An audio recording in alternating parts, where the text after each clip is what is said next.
तो नमस्कार दोस्तों, मेरा नाम है गौरव कुमार और पिछले लेसन में हमने क्या देखा था, इन्वायरमेंटल केमिस्ट्री के बारे में पढ़ा था, जो कि लास्ट कह सकते हैं लास्ट चैप्टर है क्लास 11th का। इसमें हम क्या करने वाले हैं, इस लेसन में हम उससे फर्दर पीछे ऑर्गेनिक का जो शुरुआत होती है जहाँ से 11th क्लास के ऑर्गेनिक की, उसके बारे में थोड़ा थोड़ा ब्रीफ लेंगे। इस चैप्टर में पढ़ेंगे कि ऑर्गेनिक केमिस्ट्री क्या है, ऑर्गेनिक केमिस्ट्री में मतलब क्या क्या अलग अलग प्रकार के कंपाउंड होते हैं, एल्केन, एल्काइन और एल्काइन कैसे कैसे आ सकते हैं, double bond, single bond, triple bond, carbon क्या क्या फॉर्म कर सकता है, ऑर्गेनिक कंपाउंड्स क्या हो सकते हैं। शुरुआत करेंगे कुछ थ्योरीज वगैरह से जो कि बताते हैं कि कैसे कैसे चीज़ों का ऑर्गेनिक कंपाउंड्स का बनना कैसे हुआ, उसके पीछे क्या क्या थ्योरी थी। ठीक, फिर फर्दर हम मूव करेंगे इस लेसन में। थोड़ा सा क्लोज कर देता हूँ।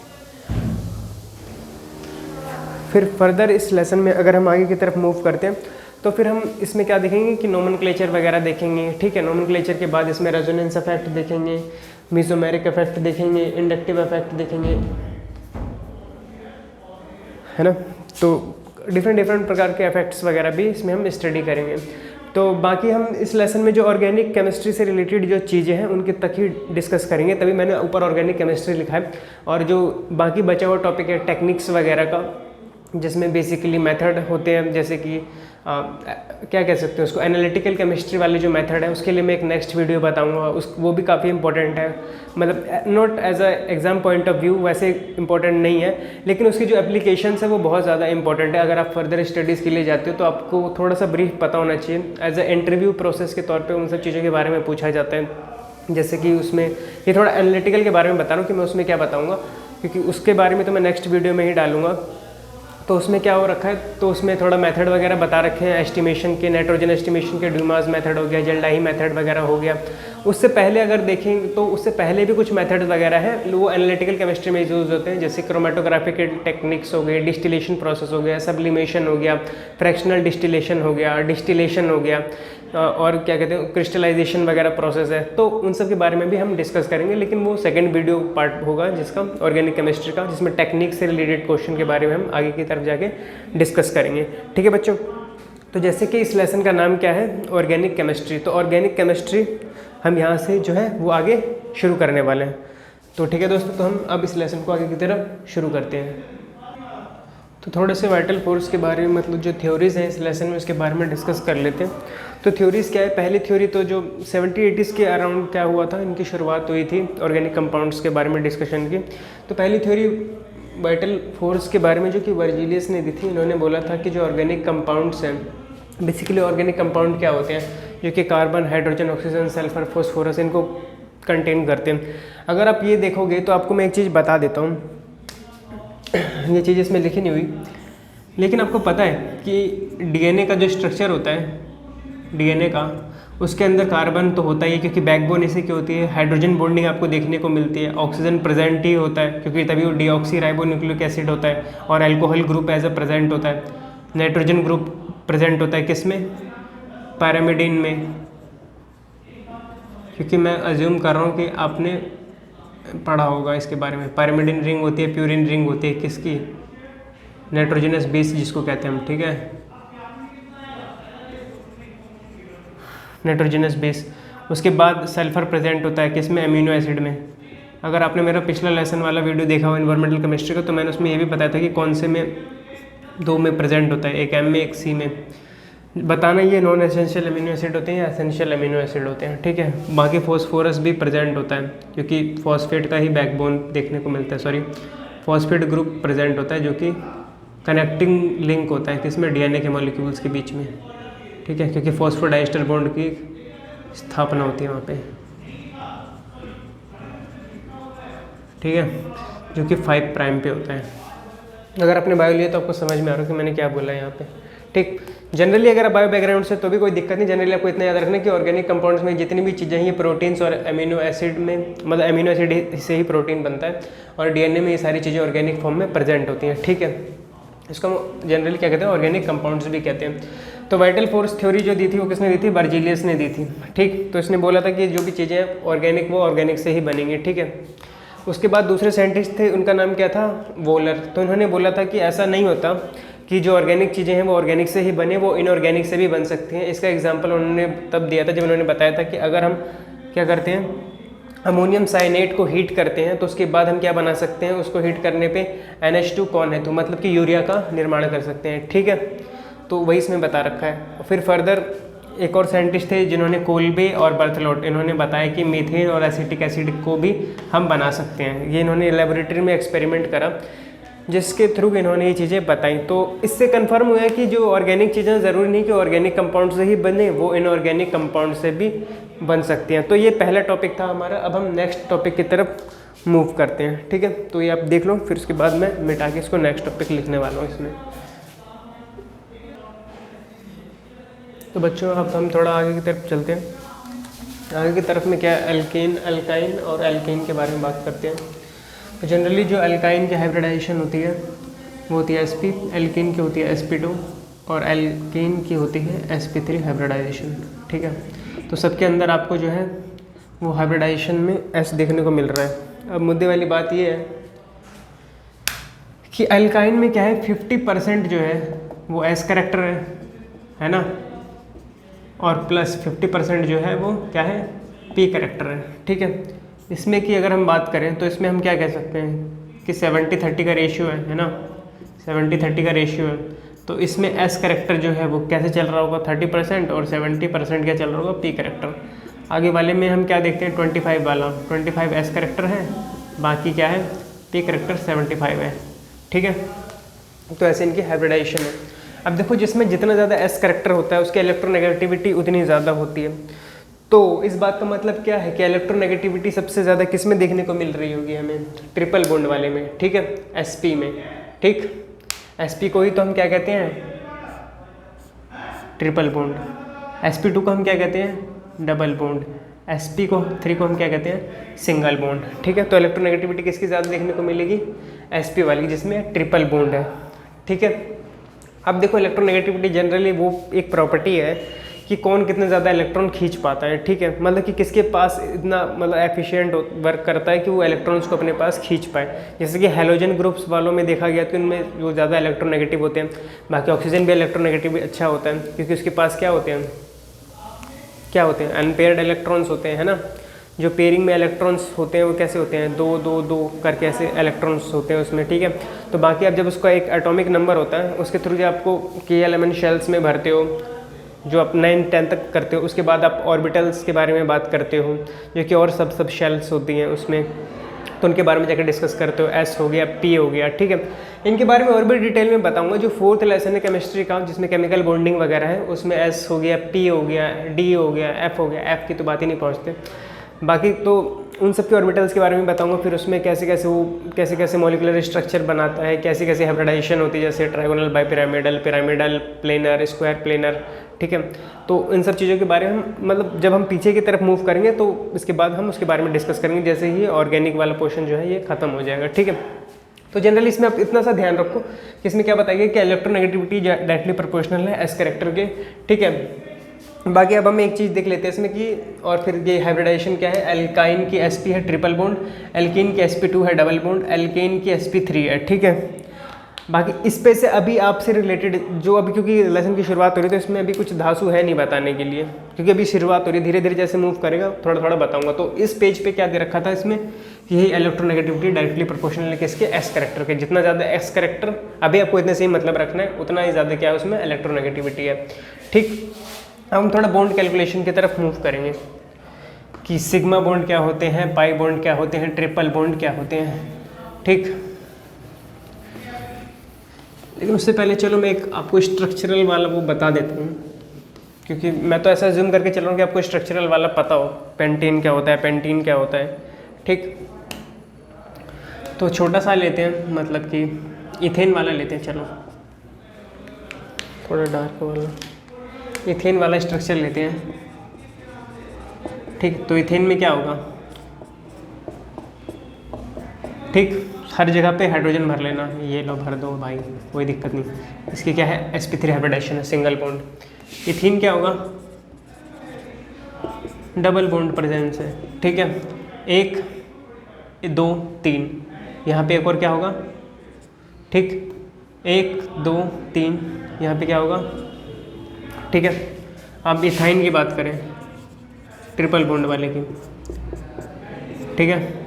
तो इसमें क्या होगा ये, तो यही है इसकी हाइब्रिडाइजेशन। हाइब्रिडाइजेशन इसको कैसे कहते हैं, इसको हम कहते हैं sp3 सिंगल बॉन्ड की प्रेजेंस, इसको कहते हैं sp2 डबल बॉन्ड की प्रेजेंस, इसको कहते हैं sp, मतलब कि ट्रिपल बॉन्ड की प्रेजेंस की बात करें। ठीक है,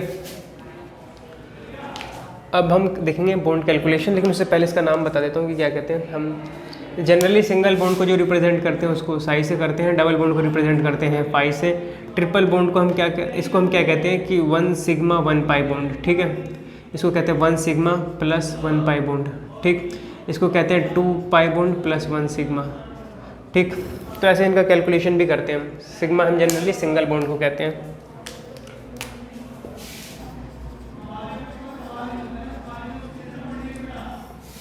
ठीक है, फर्दर मूव करते हैं।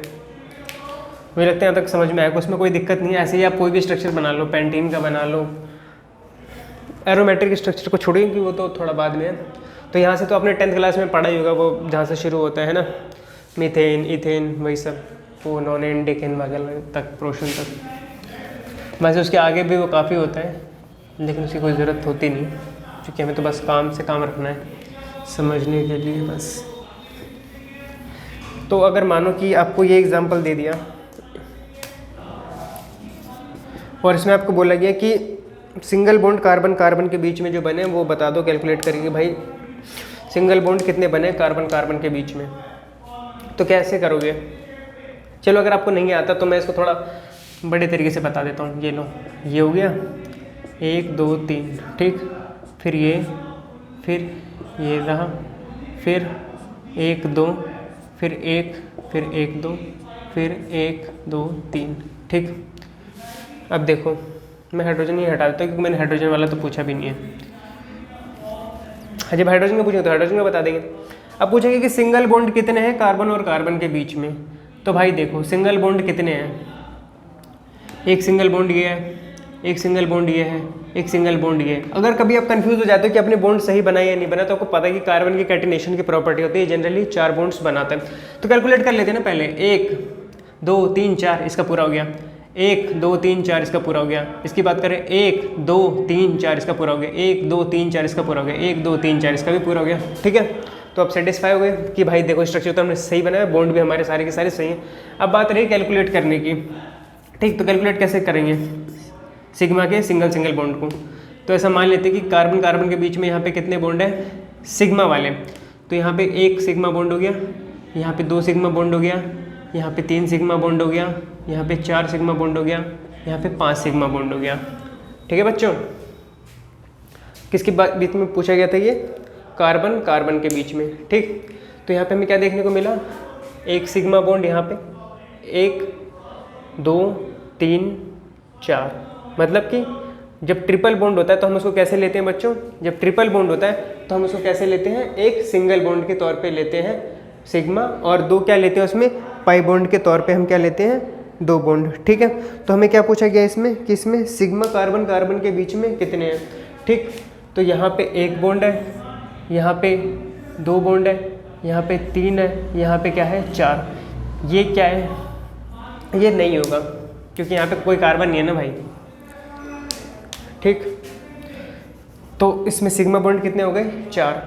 अब 5 की बात करें तो 5 में क्या होता है, 5 में हम देखते हैं कि डबल बॉन्ड कितने हैं, तो 5 में इसमें एक क्या है, एक 5 बॉन्ड, एक डबल बॉन्ड है। ठीक है,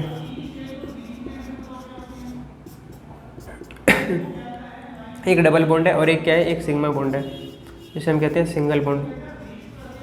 सिंगल को दिखाने के लिए होता है ये। ठीक है, तो अगर हमें इसमें देखना है कि डबल बॉन्ड कितने हैं, तो डबल बॉन्ड में 5 में कितना है, एक यही है और तो कोई है नहीं। अगर हमसे पूछता है कि 5 में कहते हैं कि ट्रिपल बॉन्ड कितने हैं, ट्रिपल बॉन्ड की अगर बात करेगा, मतलब कि अगर हमसे ये पूछ ले तो ये कितना है, इसमें कितने बॉन्ड है, इसमें क्या है 2 5 बॉन्ड है। ठीक है ना, 2 5 बॉन्ड है। तो मुझे लगता है यहाँ तक ये क्लियर रहा होगा आपको। ठीक है बच्चों, तो हम थोड़ा अब आगे की तरफ मूव करते हैं। एक सेकंड, इस तरफ से इस तरफ आ जाता हूँ ऑफ करके, फिर नेक्स्ट में टाइम करना है। बाकी इसमें आगे क्या है कि रिप्रेजेंटेशन बता रखा है, स्ट्रक्चरल रिप्रेजेंटेशन कैसे करते हैं हम उसको। ठीक है, तो स्ट्रक्चरल रिप्रेजेंटेशन देखो कैसे होगा।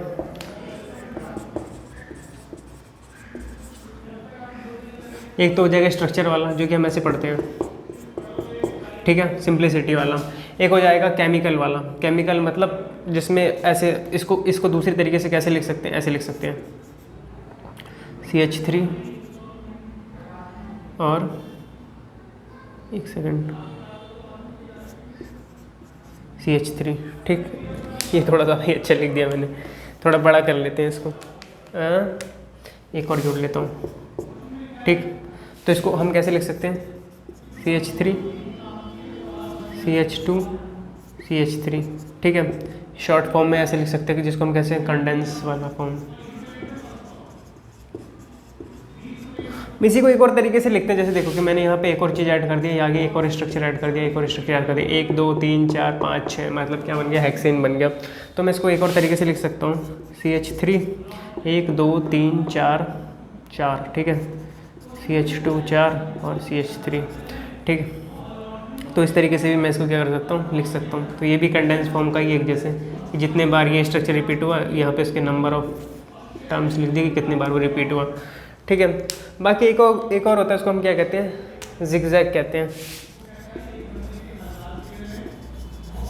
ठीक। यहाँ पे थोड़ा स्पेस कम हो रहा है, ऐसे दिखा देता हूँ, ठीक। इसमें जो टर्मिनल वाला पोर्शन है ना, ये टर्मिनल वाला पोर्शन ये मिथाइल ग्रुप को रिप्रेजेंट करता है,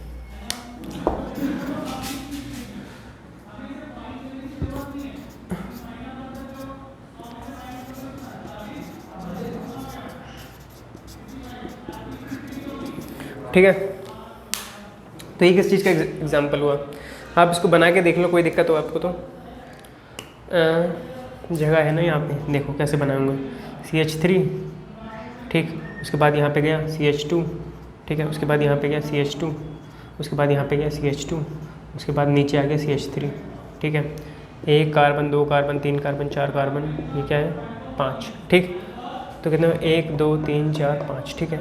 1 2 3 4 5 टर्मिनल वाला जो पोर्शन होता है ना, टर्मिनल पोर्शन दिख नहीं रहा क्या, मैं एक सेकंड देखता हूँ कि दिख रहा है क्या नहीं दिख रहा, ये मैं ऐसे ही पढ़ाने की कोशिश कर रहा हूँ, दिख तो रहा है। तो जो टर्मिनल वाला पोर्शन होता है वो किसको रिप्रेजेंट करता है, अल्काइल में मिथाइल को, ठीक है। तो मुझे लगता है ये क्लियर रहा होगा। तो यहाँ पे जनरली हमने कितने प्रकार के स्ट्रक्चर देखे, देखो एक देखा हमने स्ट्रक्चरल फार्मूला, जिसमें पूरा का पूरा स्ट्रक्चर इसे कनेक्ट कर दो, लो H H H H H H H H H H H H और H से, ठीक है। दूसरा फार्मूला हमने क्या सा देखा, कंडेंस वाला देखा, ये पहला। दूसरा, तीसरा हमने कौन सा देखा, जिगजैग वाला देखा, जिगजैग फॉर्म। इसी में डबल बॉन्ड भी कभी कभी आ जाता है, इस ऐसे हम जब रिप्रेजेंट कर देते हैं इसको हम क्या कह देते हैं, डबल बॉन्ड, ठीक है। तो कोई दिक्कत नहीं उसमें, ट्रिपल बॉन्ड भी आ सकता है, ठीक। तो उसके बिहाफ पे ये फार्मूला जो है वो चेंज होता रहता है। इसको अब मैं मिटा देता हूँ, हम आगे की तरफ मूव करते हैं।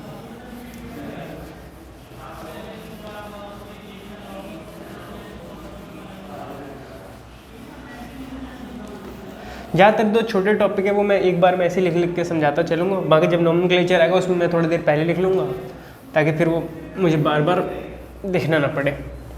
लिखने की ज़रूरत इसलिए पड़ती है ताकि मैं कुछ गलत ना पढ़ा दूँ, क्योंकि देखना पड़ता है ना, क्योंकि एक तो ये होता है कि बोर्ड पे पढ़ाने के टाइम थोड़ा ये रहता है कि अगर गलती से भी स्किप हो गया, भले ही आपको आता हो लेकिन फिर भी देखना ज़रूरी है। स्किप हो गया, गलत बता दिया तो फिर वो बेड़ा गर्क ही है एक तरीके से। तो मुझे नेक्स्ट क्या पढ़ाना, ये तो है साइक्लिक स्ट्रक्चर। साइक्लिक स्ट्रक्चर्स के बारे में बताना है थोड़ा बहुत, ठीक।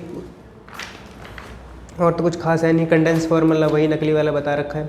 उसके बाद 3 डायमेंशनल स्ट्रक्चर बता रखा है, ठीक है। उसके बाद इसमें क्या बता रखा है, वेज शेप स्ट्रक्चर बता रखा है और सॉलिड लाइन वाला बता रखा है। तो मुझे क्या बताना था अभी, मुझे बताना था 3 डायमेंशनल रिप्रेजेंटेशन कैसे होता है इसका। 3 डायमेंशनल रिप्रेजेंटेशन में कुछ नहीं है, जनरली वही CH3 का स्ट्रक्चर, मतलब CH3 बोले तो इथेन का स्ट्रक्चर बना दो, और इथेन का स्ट्रक्चर नहीं बनाना तो मीथेन का स्ट्रक्चर बना दो। तो यहाँ पे एक जैसे एग्जांपल दे रखा है NCERT में, मीथेन का एग्जांपल बता रखा है। तो इसमें क्या है कि H बता रखा है और ये मस्त सी एक लाइन बना रखी है और एक वेज शेप जैसा बना रखा है, ठीक है। और ये क्या जनरली कि तो मीथेन का एग्जांपल है, ये कुछ नहीं है इसका मतलब ये है towards the observer, veg shape structure कहते हैं इसको।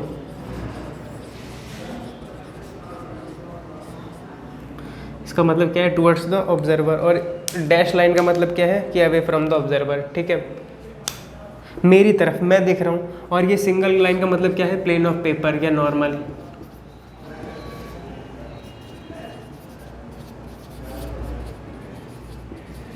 इसका मतलब क्या है, टुवर्ड्स ऑब्जर्वर, जैसे मैं इसको देख रहा हूँ तो मेरी तरफ है ये, towards observer.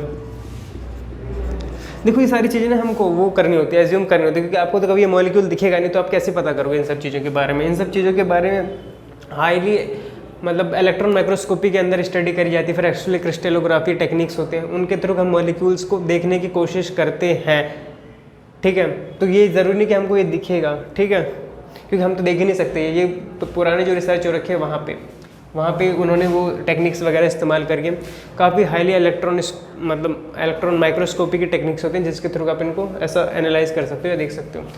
Away from the observer,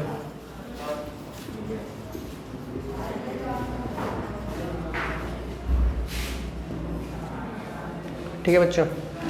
तो ये क्लियर रहा होगा आपको, स्ट्रक्चर किस चीज़ का, ये मीथेन का, CH4 वाले भाई का, ठीक है। तो देखो एक बार, फिर मैं आगे बढ़ता हूँ अब इसमें। बाकी अब इसमें थोड़ा आगे क्या बता रखा है, मॉलिक्यूलर मॉडल्स बता रखा है। तो देखो मैं बताता हूँ मॉलिक्यूलर मॉडल्स क्या होते हैं। मॉलिक्यूलर मॉडल्स वैसे 11वीं वाले बच्चों को इसकी ज़रूरत की जानने की नहीं है, 3 डायमेंशनल रिप्रेजेंटेशन हमने देख लिया। मॉलिक्यूलर मॉडल्स क्या होते हैं,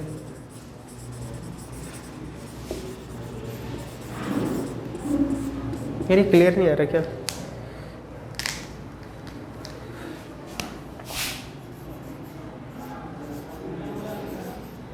ठीक, मॉलिक्यूलर मॉडल्स में जनरली क्या ऐसी एक काला सा बना रखा होगा, उसके ऊपर गोरे गोरे ऐसे ऐसे करके 3-4 ऐसे बना रखे होंगे, और एक पीछे इसके स्ट्रक्चर में लाई कर रहा होगा, ठीक।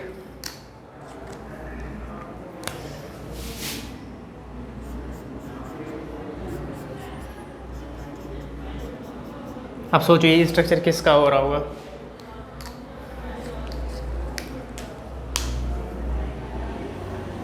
ये कार्बन होगा, ये नन्हा मुन्ना से दिखने वाला क्या हुआ, हाइड्रोजन, ठीक है। यही होता है मॉलिक्यूलर मॉडल्स में जब 3D में डायग्राम देखते हैं हम, ठीक है। पर क्या होगा कि आपके टाइम पे ये चीज़ें आपको दिखाई नहीं देंगी कभी भी, क्योंकि आपको पता ही नहीं कि इसका इस्तेमाल कहाँ होता है। जब आप केमिस्ट्री लोगे, आगे चल के ऑप्ट करोगे, तो केमिस्ट्री लोगे तो उसमें जाके आपको इन सब चीज़ों के बारे में पता चलेगा, जब सिमुलेशन टेक्निक्स वगैरह इस्तेमाल होती हैं। सिमुलेशन टेक्निक्स क्या होती हैं, या प्रोटीन स्ट्रक्चर स्टडीज़ या प्रोटीन फोल्डिंग स्ट्रक्चर स्टडीज़ में इनका काम होता है वहाँ पे। तो वहाँ पे मॉलिक्यूलर मॉडल देखने को मिलता है, जहाँ पे मॉलिक्यूलर डॉकिंग नाम की भी चीज़ होती है। मैंने जो भी बोला अभी मैं उसको दोबारा बताता हूँ, क्योंकि मुझे लगता है बिल्कुल हवा में ऊपर से गया होगा। ये थोड़ा इंटरेस्टिंग टॉपिक सुनने में हो सकता है, काम का तो अभी फ़िलहाल आपके नहीं है, क्योंकि आपको इसके बारे में पता ही नहीं है। तो मैं क्या बता रहा था, क्या बता रहा था मैं, मॉलिक्यूलर मॉडलिंग। मैं क्या बता रहा था आपको, तो नेक्स्ट हम क्या देख रहे थे, मॉलिक्यूलर मॉडलिंग, ठीक है। देखो मॉलिक्यूलर मॉडलिंग में क्या होता है कि इसके थ्रू हम क्या कर पाते हैं, मॉलिक्यूलर डॉकिंग कर पाते हैं। और क्या क्या स्टडी कर पाते हैं, ड्रग स्टडी कर पाते हैं, ठीक है। ड्रग स्टडी एनालिसिस कर पाते हैं, ठीक है। और क्या कर पाते हैं, सिमुलेशन कर पाते हैं, ठीक है। और क्या कर पाते हैं, इन सिलिको स्टडीज़ कर पाते हैं। अब आप सोच रहे हो कि ये सब क्या है। देखो क्या होता है, मॉलिक्यूलर डॉकिंग में क्या होता है कि कोई मॉलिक्यूल्स कैसा दिखता है, या उसका किसी चीज़ के प्रति रिस्पॉन्स कैसा होगा, या किसी चीज़ का एंजाइम का हमको कोई स्पेसिफिक साइट, कैटालाइटिक साइट या एक्टिविटी वाला साइट देखना है, तो वो हम मॉलिक्यूलर डॉकिंग से देखते हैं, ठीक है। जैसे कि आपने एंजाइम और सबस्ट्रेट वाले को थोड़ा बहुत अगर पढ़ा होगा तो उसके थ्रू ये प्रोसेस देखी जाती है, ठीक है।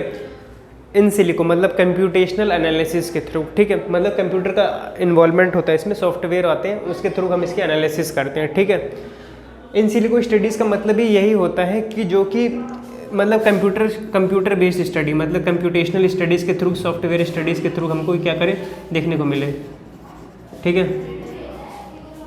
मतलब किसी चीज़ को प्रैक्टिकली करने से पहले थ्योरेटिकली में और प्रैक्टिकली में जो बीच की एक लाइन होती है, जैसे किसी चीज़ का ऑप्टिमाइजेशन या डिज़ाइन जो करते हैं हम कंप्यूटर के बेस बिहाफ पे, सॉफ्टवेयर में वो चीज़ें करके देखते हैं कि वो चीज़ें पॉसिबल भी हैं या नहीं है, ठीक है।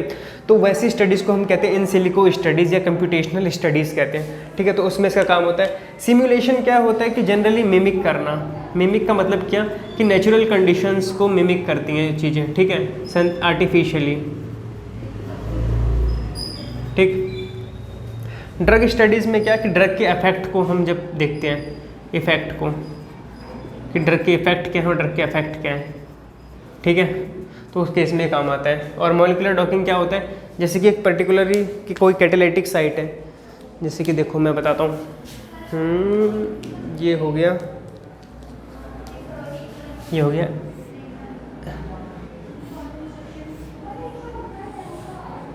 किसी चीज़ का ये क्या हो गया, ये हो गया एंजाइम। अगर हम बात करें किसी एंजाइम की, ठीक है, ये हो गया एंजाइम, ठीक। और एंजाइम में जो ये ऊपर वाला पोर्शन है, ये इसकी एक्टिव साइट, जैसे क्या कहते थे, कैटालिटिक साइट, जिसके ऊपर आके एक क्या बाइंड करेगा, इसको कहते हैं कैटालिटिक साइट या एक्टिविटी साइट, या कह दो एक्टिव साइट कह दो, ठीक है, ठीक है। तो यहाँ पे क्या करेगा, कौन आके बाइंड करेगा, यहाँ पे आके बाइंड करेगा सबस्ट्रेट। सबस्ट्रेट का शेप इसके जैसा होना चाहिए जो कि इसमें फिक्स हो जाए, ठीक है। सबस्ट्रेट इसमें आगे क्या करेगा, बाइंड करेगा, ठीक है, इस वाले पोर्शन से। तो मुझे लगता है कि ये मॉलिक्यूलर डॉकिंग आपको थोड़ा बहुत क्लियर रहा होगा। जनरली जो एनसीईआरटी में स्ट्रक्चर बना रखे हैं गुब्बारे जैसे, वो एक सॉफ्टवेयर के थ्रू होता है। मैं एक सॉफ्टवेयर का नाम भी बता देता हूँ आपको, कभी अगर प्रोटीन के बारे में आपको ज़्यादा जानने का मन हो तो एक सॉफ्टवेयर है पाइमोल करके, उसमें आपको ऐसे ऐसे हज़ारों स्ट्रक्चर देखने को मिल जाएंगे जब आप प्रोटीन्स के नेम के थ्रू उसको सर्च करोगे तो, ठीक है। समझ में आया? वैसे ये टॉपिक कोई बताता नहीं, मैंने सोचा बता दूँ क्योंकि मुझे तो किसी ने बताया नहीं। इसके बारे में 11th क्लास के बारे में पता भी नहीं होता किसी को, ना 12th में पता होता है। उसके बाद अगर कोई फर्दर स्टडीज़ में किसी ने एक्सपेरिमेंटेशन वाले काम करें तो वो बता सकता है आपको इसमें कि मॉलिक्यूलर मॉडलिंग की कहाँ पे ज़रूरत पड़ती है, 3 डायमेंशनल फिगर्स कहाँ से ओरिजिनेट होते हैं जो कि इसमें दे रखे हैं, ये भी किसी डाटाबेस से लिए गए हैं, ठीक है। तो मैं इसको अब रफ कर देता हूँ।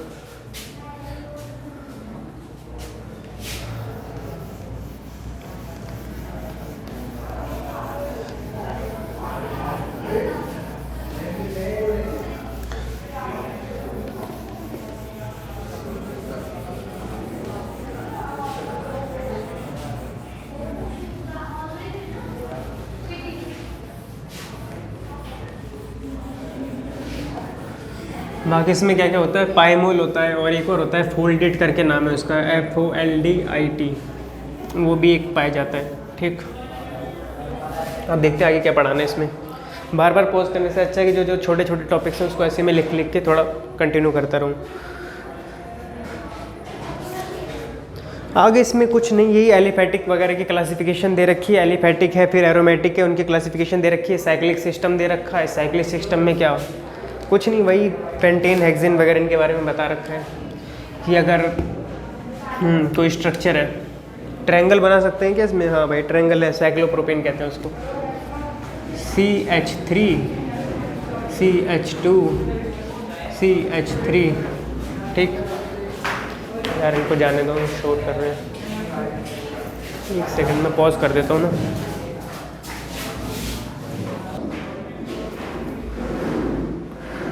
तो बच्चों अब इसमें हम नेक्स्ट टॉपिक की तरफ मूव करते हैं, ठीक है। तो नेक्स्ट टॉपिक में हम क्या देख रहे थे, इनके जनरली हम इनके स्ट्रक्चर्स को देख रहे थे। तो जैसे कि ये वाला स्ट्रक्चर हो गया कॉमन स्ट्रक्चर, इसको हम क्या कह देते हैं, एलिफैटिक, ठीक है। फिर इसी में एक और स्ट्रक्चर होता है जिसको हम क्या कहते हैं, साइक्लिक। साइक्लिक स्ट्रक्चर कुछ ऐसे भी हो सकता है ना, ट्रायंगल वाला, ठीक। इसमें आप इसको मान लो 1 कार्बन 2 कार्बन और ये 3 कार्बन, ठीक है। और इसमें कोई भी प्रेजेंस नहीं, किस चीज़ की प्रेजेंस नहीं है, डबल बॉन्ड की, ठीक। तो हम इसे कहते थे साइक्लिक स्ट्रक्चर। साइक्लिक स्ट्रक्चर में ये क्या होता है, क्या गलत मार्कर उठा लिया। साइक्लिक स्ट्रक्चर में ये क्या होता है, साइक्लोप्रोपेन, है ना। और इसी में अगर मैं एक डबल बॉन्ड क्रिएट कर दूं तो फिर मैं इसको क्या कहूँगा, क्या डबल बॉन्ड क्रिएट हो पाएगा इसमें, प्रोपीन हो जाएगा, ठीक।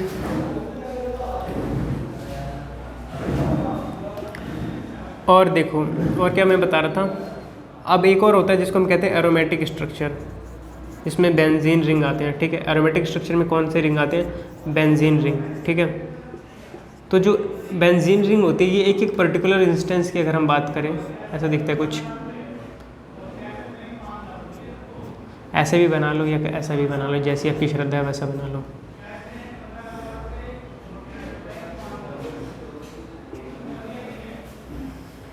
इसमें क्या देखने को मिलता है हमको, इसमें sp2 हाइब्रिडाइजेशन देखने को मिलता है,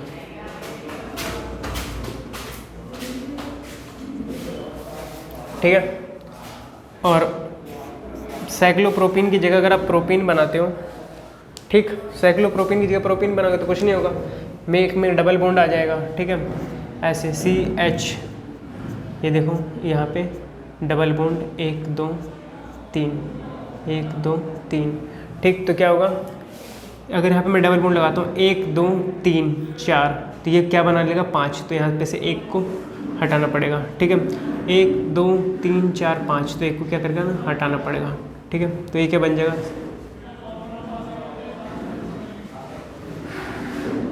है ना, 1 2 3 4 1 2 3 4 1 2 3, ठीक है। तो ऐसा कुछ दिखेगा प्रोपीन, ठीक है बच्चों। और एरोमेटिक में क्या होगा, sp2 हाइब्रिडेशन देखने को मिलेगा, ठीक। अब इसी में आगे कौन कौन से स्ट्रक्चर बता रखे हैं, बेंजीन में एनिलीन बता रखा है। एनिलीन कुछ नहीं होता, जब हम इसके पहले पोजीशंस पे यहाँ पे NH2 लगा देते हैं तो उसे हम क्या कह देते हैं, एनिलीन कह देते हैं, ठीक है। और इसी एनिलीन की जगह अगर ये NO2 लगा देते हैं तो उसे क्या कह देते हैं, नाइट्रोबेंजीन कह देते हैं, ठीक। तो ये सब जनरली एक क्लासिफिकेशन है जो इसमें इसकी क्या कर रखी है, बता रखी है, ठीक है।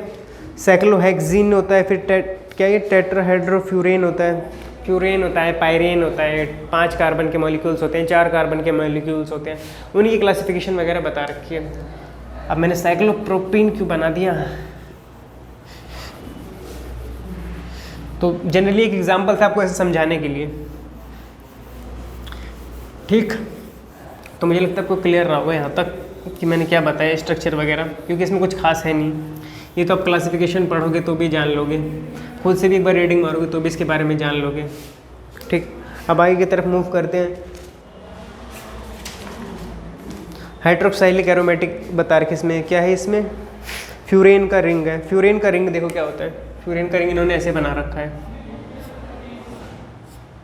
ओ बना रखा है यहाँ पे, और क्या कर रखा है, डबल बॉन्ड ला रखा है, ठीक है। इसको कहा है फ्यूरेन। उसके बाद है थायोफीन, जिसमें कुछ नहीं करा, इसी ग्रुप को सब्सटीट्यूट कर दिया है ओ की जगह एस से, ठीक है। उसके बाद तीसरा क्या बना रखा है इन्होंने, पायरिडीन बना रखा है।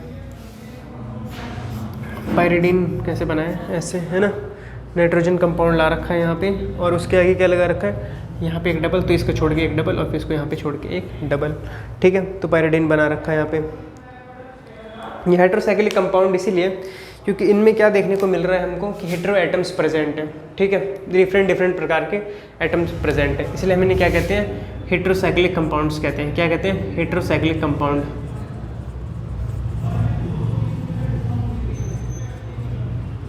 हेटेरोसाइक्लिक कंपाउंड्स का मतलब क्या है कि यहाँ पे क्या है, देखो, एक तो 1 कार्बन 2 कार्बन 3 कार्बन 4 कार्बन, मतलब इसे हम क्या कहेंगे, इसे हम कहेंगे 4 कार्बन का मेंबर, 4 कार्बन प्लस 1 क्या है, 1 है ऑक्सीजन, ठीक है। तो हम इसे क्या कहते हैं, 4 कार्बन मेंबर रिंग, ठीक। इसको क्या कहेंगे, इसे भी हम क्या कहेंगे, 4 कार्बन का मेंबर का ये रिंग है, ठीक है, प्लस 1 क्या है, 1 इसमें है सल्फर, ठीक है। इसको क्या कहेंगे, इसको हम कहेंगे 1 2 3 4 5, ये क्या है, 5 carbon plus 1 nitrogen, constituting ring है, ठीक है, रिंग रिंग रिंग रिंगा, ठीक है। गिन लो, एक किसी भी तरह से गिनो, 1 2 3 4 5, और ये कनेक्ट करता है किस पे, नाइट्रोजन पे, ठीक है। तो इसको हम क्या कह देते हैं, इसको क्या देते हैं, पायरिडीन, ठीक है। फर्दर इसी से कुछ स्ट्रक्चर वगैरह जो निकलते हैं, एक होता है पायरिमिडीन, उनमें नाइट्रोजन ज़्यादा होता है, ठीक है, इससे ज़्यादा, इसमें एक होता है प्यूरिन, लेकिन ये क्या होता है, ये 2 मेंबर की रिंग होती है, सॉरी दो रिंग होती है इसमें, ठीक है, और इसमें एक ही साइक्लिक रिंग होती है, ठीक। इसके बारे में भी जानने की ज़रूरत नहीं है। जनरली क्या होते हैं ना, ये पिरिमिडिन और प्यूरिन नाइट्रोजनस बेस होते हैं, ठीक है, जो कि प्रेजेंट होते हैं डीएनए में। तो क्या कहते हैं इसको कहते हैं फ्यूरिन, इसको कहते हैं थायोफिन, इसको कहते हैं पायरिडीन। ये तो आपको पता ही है, आपने देखे रखा है, वो दे भी रखा है उसमें एनसीईआरटी में, ठीक है। तो मुझे लगा कि ये थोड़ा इंपॉर्टेंट था, तो ये मैंने बता दिया। कैलकुलेट कैसे करोगे पता है ना, 4 कार्बन कैसे हुए, 1 2 3 4, ठीक है। ये मैंने किसी भी तरीके से कैलकुलेट कर दिया, क्योंकि इसमें क्या करना, जनरली यहाँ से कर लो या यहाँ से कर लो, जो भी मर्जी आपकी, ठीक। तो हो गया, अब आगे की तरफ मूव करते हैं।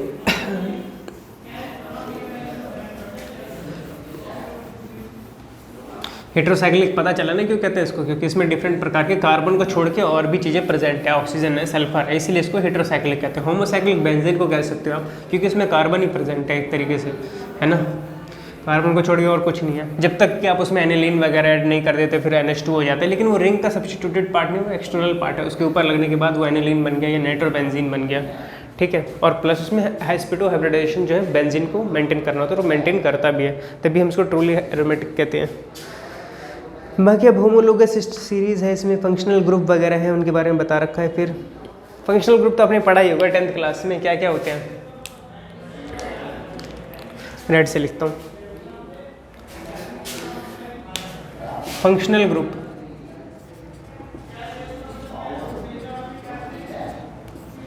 तो फंक्शनल ग्रुप क्या क्या होते हैं, एल्डिहाइड होता है, अल्कोहल होता है, ठीक है, कीटोन होता है, और क्या होगा, ईस्टर बॉन्ड वाले होते हैं, कार्बोक्सिलिक एसिड होता है, ठीक है।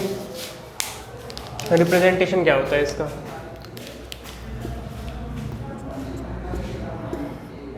इसमें क्या होता है COOH, इसमें क्या होता है, बीच में प्रेजेंट होता है जो, उसे कहते हैं हम कीटोन, ये हमेशा बीच में C डबल बॉन्ड O, ठीक। इसको क्या कहते हैं, OH से रिप्रेजेंट करते हैं, और इसको कैसे रिप्रेजेंट करते हैं, CHO से रिप्रेजेंट करते हैं।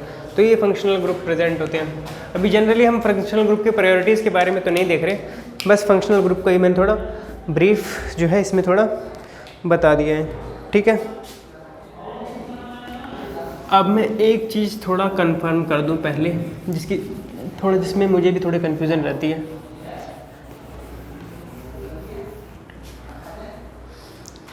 देखो, आपने सुना होगा एक चीज़ होती है आइसो, एक चीज़ होती है नियो, ठीक है, और एक होती है सेकेंडरी, एक होता है टर्शरी जिसको कहते हैं।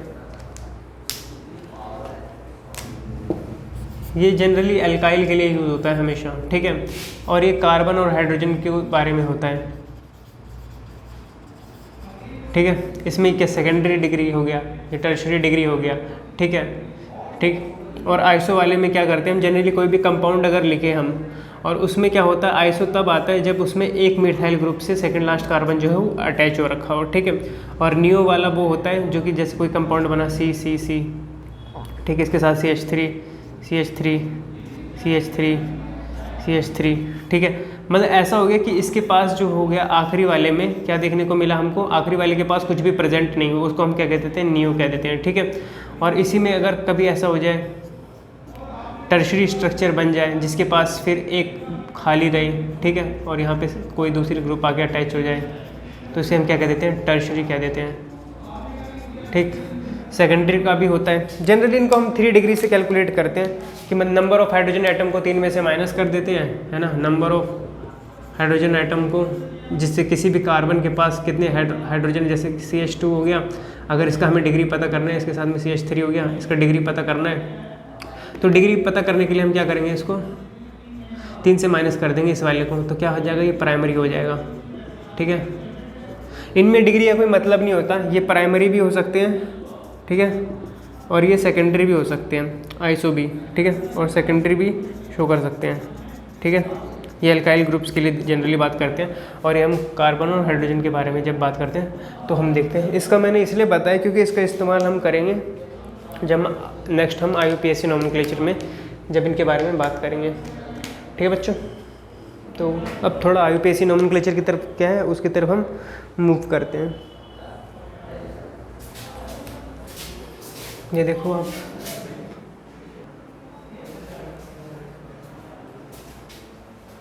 तो दोस्तों अब हम आ चुके हैं इस खेल के आखिरी पड़ाव पे। अच्छा छोड़ो, KBC थोड़ा खेल रहा हूँ मैं, आखिरी पड़ाव पे आ गया। ठीक है, तो देखो अब हम क्या आखिरी पड़ाव पे नहीं, बेसिकली नोमेनक्लेचर के बारे में देखेंगे।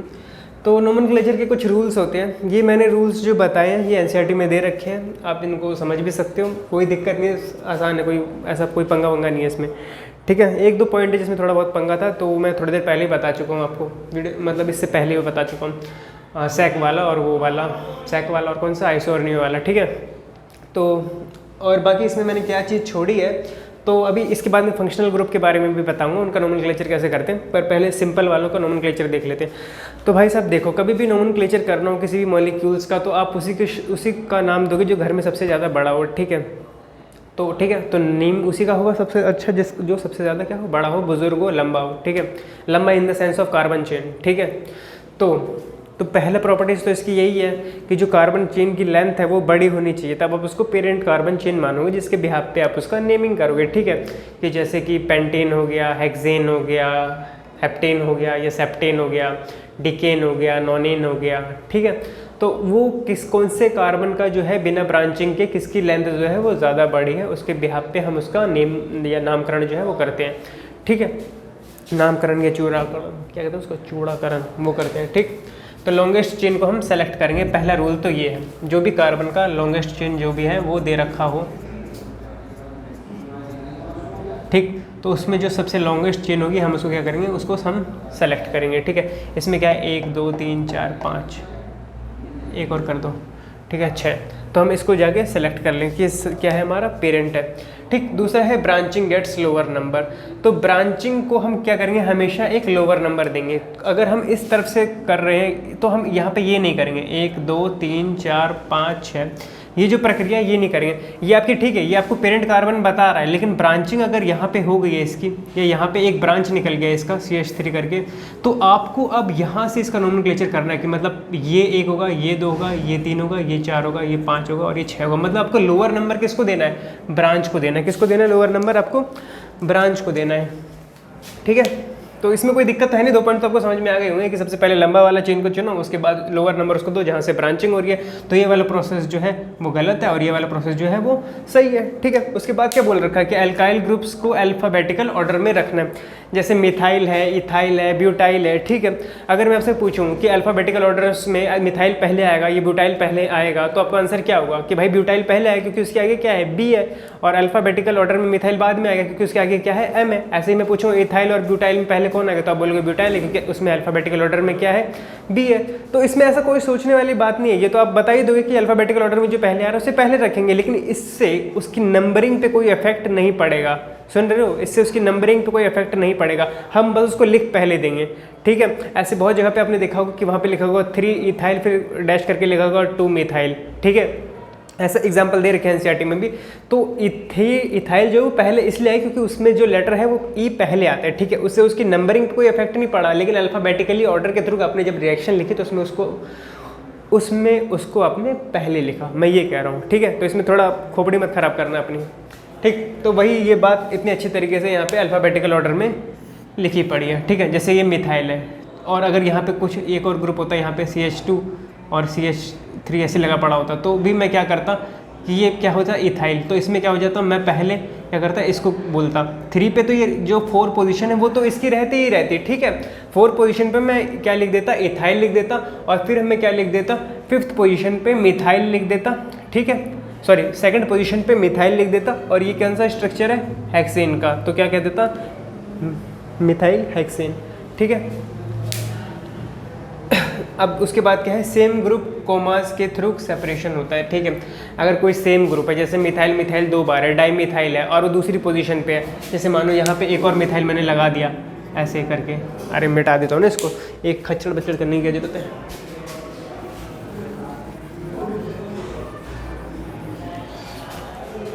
मिथाइल ग्रुप में मैंने यहाँ पे क्या कर दिया, लगा दिया। ठीक है, तो यहाँ पे डाई मिथाइल हो गया, तो मैं इसको कैसे लिख सकता हूँ, मैं इसको लिखूँगा ऐसे 2 डाई मिथाइल।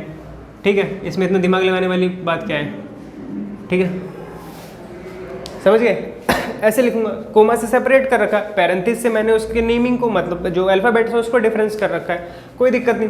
तो ये वाला पॉइंट भी आपको क्लियर रहा होगा, ये वाला पॉइंट क्लियर हुआ, ये वाला हुआ, ये वाला हुआ, नहीं हुआ तो कमेंट सेक्शन में पूछ लेना, कोई दिक्कत नहीं है।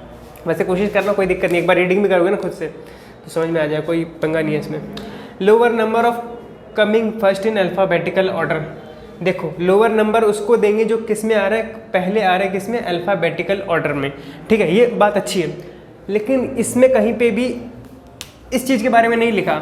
ठीक है, तो इससे अपना सर मत फोड़ लेना जाके बाद में उसमें कि भाई ऐसा कैसे होता है, जब 3 इथाइल बोला है और 2 मिथाइल बोल रखा है, तो पहले हम क्या करेंगे, इस तरफ से कैलकुलेशन करेंगे जिसमें मिथाइल पहले आएगा, क्योंकि अल्फ़ाबेटिकल ऑर्डर में भी पहले, भाई सब वो बात जो है वो अल्काइल ग्रुप के लिए। ठीक है, इसमें इस वाले पॉइंट में कहीं पे भी स्पेसिफिकली अल्काइल ग्रुप का जिक्र नहीं हुआ है, इसमें अल्फ़ाबेटिकल के तौर पे यूज़ हुए, तो अल्काइल ग्रुप को छोड़ दो, वरना ये 2 पॉइंट लिखने की ज़रूरत ही नहीं थी, एक ही पॉइंट से काम चल जाता है। ठीक है, तो ध्यान रखना कि मैंने क्या बताने की कोशिश करी है कि लोअर नंबर आप उसको दोगे जो कि पहले आएगा अल्फ़ाबेटिकल ऑर्डर में, और यहाँ पे इसका इस पूरे सेंटेंस में अल्काइल वर्ड इस्तेमाल नहीं हुआ, तो अल्काइल की बात नहीं कर रहे हैं हम इसमें। ठीक है, अल्काइल तो जो है वो आएगा ही, जो मैंने बता दिया वैसे ही चलेगा।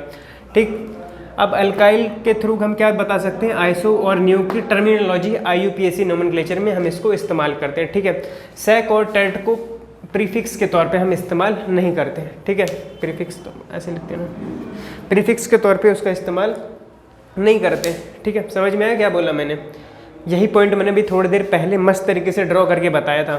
ठीक है, आइसो और न्यू वाला एक और बता देता हूँ, कोई बात नहीं, कभी कभी जीवन में समस्याएँ आती हैं। क्या होता है वो डायलॉग शक्तिमान का, with great power great electricity will comes, है ना, समस्याओं के साथ, क्या था वो, क्या था यार वो पावर को क्या कहते हैं, शक्तियों के साथ जिम्मेदारी भी आती है ना, तो यही नोमेनक्लेचर की शक्तियाँ हैं कुछ, तो इसको समझना ही जिम्मेदारी है हमारी। मिट जा भाई, कठोर हो चला है ये पोर्ट भी।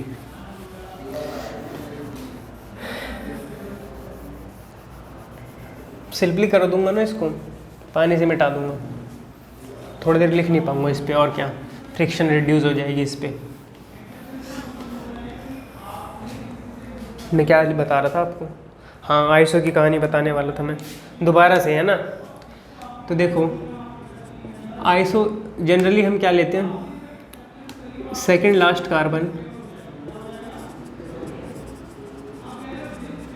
जब मिथाइल से अटैच हो तो उस केस में हम क्या कहते हैं, आइसो कहते हैं।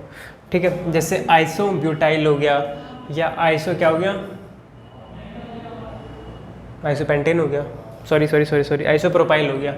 ठीक, आइसो का नोमेनक्लेचर ही प्रोपाइल से स्टार्ट होता है। ठीक है, ब्यूटाइल में भी हमें क्या देखने को मिलता है, ब्यूटाइल में हमें सेकेंडरी स्ट्रक्चर भी देखने को मिलता है। अगर हम इसके लास्ट वाले स्ट्रक्चर की बात करें, जहाँ पे कैसा ऐसा दिखता है कुछ, जो लास्ट कार्बन होता है ना ब्यूटाइल का, और उसके साथ में CH3 कनेक्टेड होता है। ठीक है, तो उसका अगर हम नोमेनक्लेचर मतलब उसमें अगर हम डिग्री फाइंड आउट करते हैं, तो जब डिग्री फाइंड आउट करते हैं तो डिग्री जो होती है वो सेकेंडरी होती है, इसलिए हम उसको सेकेंडरी कहते हैं। ठीक है, आइसो में क्या होता है कि वो generally last carbon, second last carbon जो होता है वो एक मिथाइल ग्रुप से अटैच हो रखा होता है। ठीक, तो यही डिफरेंस है आइसो में। और न्यू में क्या होता है, न्यू में कुछ नहीं होता, न्यू में कोई भी चीज़ जो है यहाँ पे फ्री नहीं हो पा रही होती। ठीक है, न्यू में कोई भी चीज़ फ्री नहीं होती, मतलब कि ये कनेक्टेड होता है हर चीज़ से। ठीक है, तो इस पोर्शन को हम क्या कह देते हैं, न्यू कहते हैं। तो मुझे लगता है ये क्लियर रहा होगा आपको। तो इसका इस्तेमाल हम करते हैं, और इन दोनों का इस्तेमाल हम तभी करते हैं जब अल्काइल चेन्स की बात कर रहे होते हैं, हम अल्काइल ग्रुप की बात कर रहे होते हैं। ठीक है, तो इस बात का ध्यान रखना। अब जो लास्ट पॉइंट है वो क्या है कि साइक्लिक में ज़्यादा, क्या लिखा है, साइक्लिक में ज़्यादा ब्रांच वाले का नंबर कम होता है। ठीक है, ज़्यादा ब्रांच किस में है भाई साहब, मैंने इसका नामकरण या चूड़ाकरण 1, 2 और 3 क्यों रखा है, क्योंकि ब्रांचिंग यहाँ पे 1, यहाँ पे 2 है। यहाँ पे ब्रांच तो ये एक ही ब्रांच है ना भाई, ये CH3 है और ये CH2 है, कनेक्टेड तो एक ही ब्रांच से है ना। यहाँ से जो पॉइंट निकला ब्रांच तो एक ही है ना, एक ब्रांच है ना भाई लोग। ठीक है, और यहाँ पे कितने ब्रांच है, 2 ब्रांच है। डबल बॉन्ड मत समझ लेना इसको, 2 ब्रांच है ये बता रहा हूँ मैं। ठीक है, तो इसलिए यहाँ पे इसका नामकरण लोवेस्ट से शुरू होगा, 1, 2, 3। तो समझ में आ गई ये, यही है IUPAC नोमेनक्लेचर। अब फंक्शनल ग्रुप का बताऊँगा। खतरनाक तरीका था क्या ये, मतलब मुश्किल था क्या समझने में, बताने यार अगर समझ में ना आए तो। अब हम फंक्शनल ग्रुप के नोमेनक्लेचर की तरफ मूव करेंगे, जिसमें कुछ नहीं, थ्योरेटिकली वही बता रखा है कि किसको आप पहली प्रायोरिटी दोगे, किसको आप दूसरी प्रायोरिटी दोगे, उसके बिहाफ पे वही एक चलता फिरता वो बता रखा होगा सीक्वेंस, है ना। और क्या बताया होगा, इससे ज़्यादा देखा ही होगा बाकी आपने। तो मैं उसको लिख देता हूँ यहाँ पे, है ना। पॉज कर देता हूँ, टाइम वेस्ट करने की क्या ज़रूरत है। तो बच्चों मुझे लग रहा था कि मैंने इसमें कुछ गलती करी है शायद, आइसो वगैरह में। मैं देखता हूँ, तो मैंने क्या बताया था कि आइसो वाला हम उसको कहते हैं जिसमें क्या होता है कि सेकंड लास्ट कार्बन से वो कनेक्टेड होता है मिथाइल ग्रुप। तो ये क्या हो गया, आइसो प्रोपाइल हो गया। ठीक है, सेकंड लास्ट कार्बन से मिथाइल ग्रुप कनेक्ट है। ठीक, आइसो प्रोपाइल। ठीक, इसमें क्या है कि इसमें लास्ट वाले से ये क्या है, कोई स्ट्रक्चर ऐसा, क्योंकि देखो सेकंड लास्ट वाले की बात करें, इससे सेकंड लास्ट वाले से ये मिथाइल ग्रुप तो कनेक्टेड नहीं दिख रहा, लास्ट वाले से मिथाइल ग्रुप कनेक्टेड है। और अगर मैं यहाँ पे देखूँ कार्बन के थ्रू हाइड्रोजन अटैच हो रखा, तो इसमें तो मैं डिग्री निकाल सकता हूँ। तो डिग्री निकालूंगा तो क्या होगा, 3 - 1, तो क्या आ जाएगा, सेकेंडरी डिग्री। तो ये हो जाएगा सेक 1, 2, 3, 4 ब्यूटाइल। ठीक है, फिर अगर मैं बात करूँ इस वाले पोर्शन की, तो इसमें क्या है कि इसके साथ में क्या देखता हूँ कि इसमें भी लास्ट वाले के साथ में क्या हो रहा है, लास्ट वाले के साथ में इसके साथ अगर देखूँ तो यहाँ पे क्या नहीं है, यहाँ पे किसी चीज़ की प्रेजेंस नहीं है बच्चों, ये प्राइमरी है पहली बात। तो इसकी जो डिग्री है वो क्या है, प्राइमरी है। और स्ट्रक्चर क्या है, स्ट्रक्चर सेकंड लास्ट वाले के साथ में क्या अटैच हो रखा है बच्चों, मिथाइल। तो क्या है ये, आइसो में भी क्या है, आइसो ब्यूटाइल है। ठीक है, इस वाले स्ट्रक्चर की बात करता हूँ मैं, तो इसमें क्या है, ये लास्ट वाला स्ट्रक्चर और ये क्या है, इसमें भी लास्ट वाला स्ट्रक्चर। तो इसकी डिग्री के बारे में बात करते हैं। तो इसकी डिग्री तो फिर वही, अगर इसको आप माइनस करोगे तो ये 1, बाकी जो स्ट्रक्चर है इसको हम क्या कह देते हैं, नियो। और इस वाले में अल्काइल ग्रुप कनेक्टेड भी हो रखा है सेकंड लास्ट वाले के साथ। अगर हम देखें तो इसको देखो ना, इसको देखो, सेकंड लास्ट अल्काइल ग्रुप का कनेक्शन हो रखा है। ठीक, अब इसमें की अगर हम बात करें सेकंड लास्ट वाले के साथ में, तो इसमें अल्काइल ग्रुप का कनेक्शन है। ठीक है, और ये कौन सा है, ये क्या है देखने को मिल रहा है हमको, टर्शियरी स्ट्रक्चर देखने को मिल रहा है। ठीक है, क्योंकि क्या 3 में से अगर 0 आप माइनस करोगे तो ये डिग्री आ जाएगी इसकी, तो इसकी डिग्री क्या है, 3। तो इसे हम कह देते हैं टर्शरी। टर्शरी में भी क्या है, ये 1, 2, 3, 4। ठीक है, ये टर्शरी ब्यूटाइल, टर्ट ब्यूटाइल है। और इसमें क्या है, ये नियो पेंटाइल है, 1, 2, 3, 4, 5। ठीक है, तो ये क्या है, नियो पेंटाइल है। ठीक है, तो ये क्लियर रहा होगा आपको। अब मैं तो समझ में आ गया ना, क्योंकि मैंने क्या बताने की कोशिश करी कि डिग्री से भी निकाल सकते हैं। ये बेसिकली अल्काइल ग्रुप्स के लिए ये अल्काइल हो गया, ये भी अल्काइल्स के तौर पे हम देख सकते हैं। प्राइमरी में आइसो इसे तब कहेंगे जब सेकंड के साथ, जो सेकंड लास्ट वाले के साथ मिथाइल ग्रुप अटैच होगा। डिग्री इसकी प्राइमरी है। इसकी डिग्री की बात करें तो इसकी डिग्री जो है वो क्या होगी, सेकेंडरी डिग्री होगी। अगर डिग्री की बात करेंगे इसमें, ठीक है, इसकी डिग्री जो होगी वो सेकेंडरी होगी। ठीक है, डिग्री हम इसकी भी निकाल सकते हैं। इसकी डिग्री क्या होगी, इसके साथ बात करें तो इसकी भी डिग्री क्या होगी, सेकेंडरी होगी। इसकी डिग्री भी क्या होगी, 3 - 2, 1। प्राइमरी डिग्री होगी आइसोब्यूटाइल। ठीक है, सेकंड लास्ट वाले के साथ कार्बन अटैच है, सेकंड लास्ट वाले के साथ कार्बन नहीं, मिथाइल ग्रुप अटैच है, इसमें मिथाइल ग्रुप है। तो आइसोब्यूटाइल और आइसोप्रोपाइल, और ये क्या हो गया, नियो पेंटाइल हो गया। ठीक है, सेकंड लास्ट वाले के साथ क्या देखने को मिल रहा है हमें, एक तो कार्बन अटैच भी देखने को मिल रहा है, और ऊपर से ये प्राइमरी डिग्री भी। अगर हम लास्ट वाले के साथ देखें तो उसमें क्या देखते हैं, प्राइमरी डिग्री। तो लास्ट वाले के साथ अगर हम देखेंगे तो इसकी डिग्री क्या हो जाएगी, 1 डिग्री, ठीक है, प्राइमरी। ठीक, और इसमें देखेंगे तो इसमें लास्ट वाले के साथ देखेंगे तो लास्ट वाले की डिग्री क्या हो जाएगी, टर्शरी हो जाएगी। ठीक है बच्चों, और इसमें तो मुझे लगता है क्लियर रहा होगा आपको कि कैसे आप पहचानोगे इन सब चीज़ों को।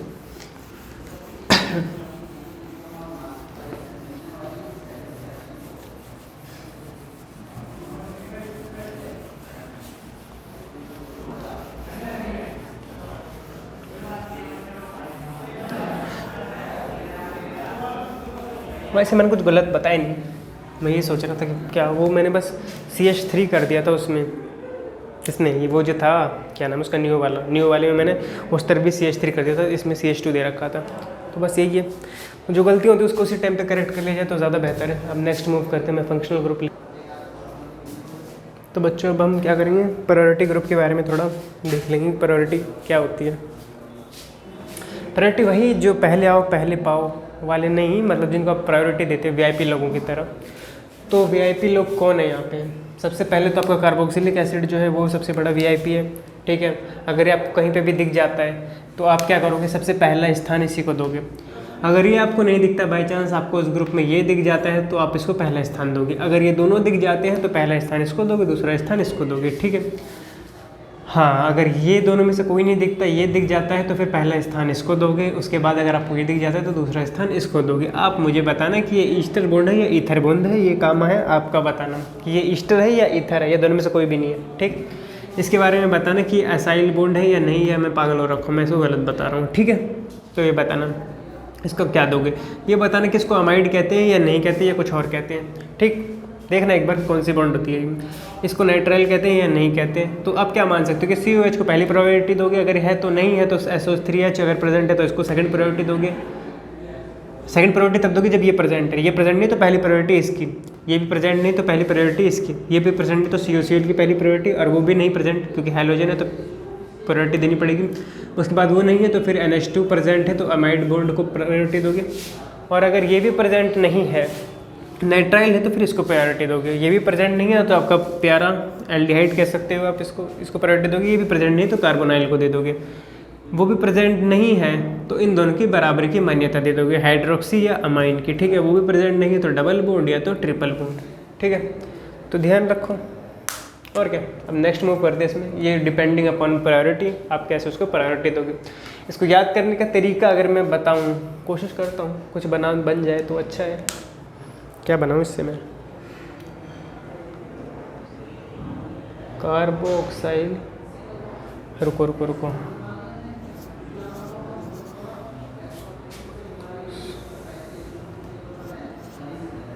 कॉस्को बॉल होती है ना कोई, कॉस्को बॉल, कौन,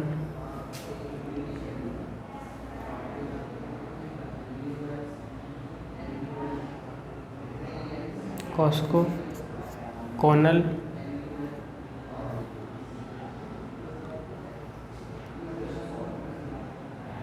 कॉस्को, कोनल। ठीक, इसका हो जाएगा कार्बोक्सी, इसका हो कार्बोनाइल, ये हो जाएगा hydroxy amine, hydroxy amine, hydroxy amine.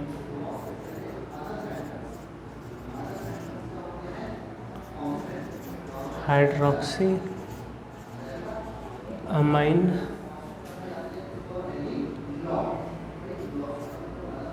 Double triple bond. ठीक है, तो जितने भी लोग खेल प्रेमी हैं इसका कोड याद कर सकते हैं अगर मन हो तो, जिससे आपको लगे प्रायोरिटी के थ्रू ये याद हो जाएगा। तो ये कुछ नहीं, अभी मैंने बना लिया। देखो कॉस्को की बॉल से आप खेलते ही हो, तो इसका मतलब क्या होगा, मैं इसको ऊपर से हटा देता हूँ। ठीक है, मैं इसको हटा देता हूँ, नहीं मैं तो समझा रहा हूँ, मैं क्यों हटाऊँ इसको।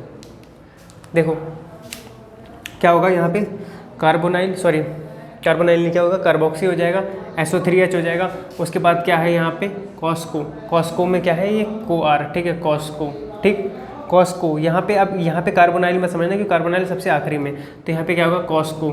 ठीक है, ठीक, कॉस्को यहाँ पे क्या हो जाएगा, कॉस्को है ना। कॉस्को में ये CO जो है क्या हो जाएगा, COOR। उसके बाद फर्दर जो चला उसमें कौन सा बॉन्ड आ जाएगा हमारा, COCl वाला। ठीक है, उसके बाद फर्दर कौन आ जाएगा, Na में कौन सा बॉन्ड आ जाएगा हमारा, CONA, मतलब कि अमाइड बॉन्ड, ठीक है। उसके बाद कौन सा आ जाएगा, नाइट्राइल बॉन्ड, ठीक है। उसके बाद कौन सा आ जाएगा, एल्डिहाइड बॉन्ड। उसके बाद कौन सा आ जाएगा, ये। तो आप इसको ऐसे भी याद कर सकते हो,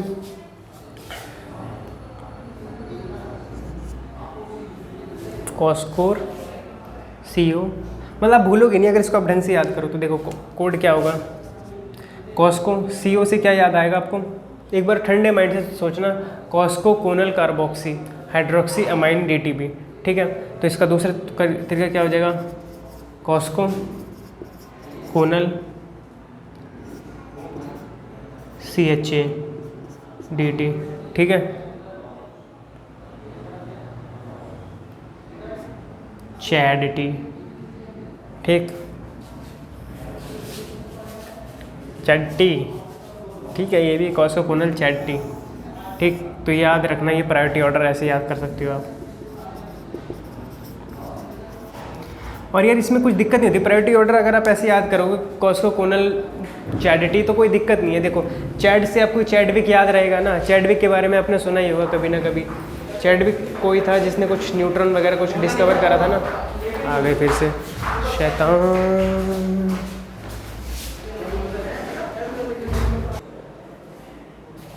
तो अब इसमें क्या, आगे देखते हैं कि आगे क्या है। तो मैं यही कोड बता रहा था, कोड को अगर आपको याद नहीं होता तो इसको मिटा के एक बार बताता हूँ।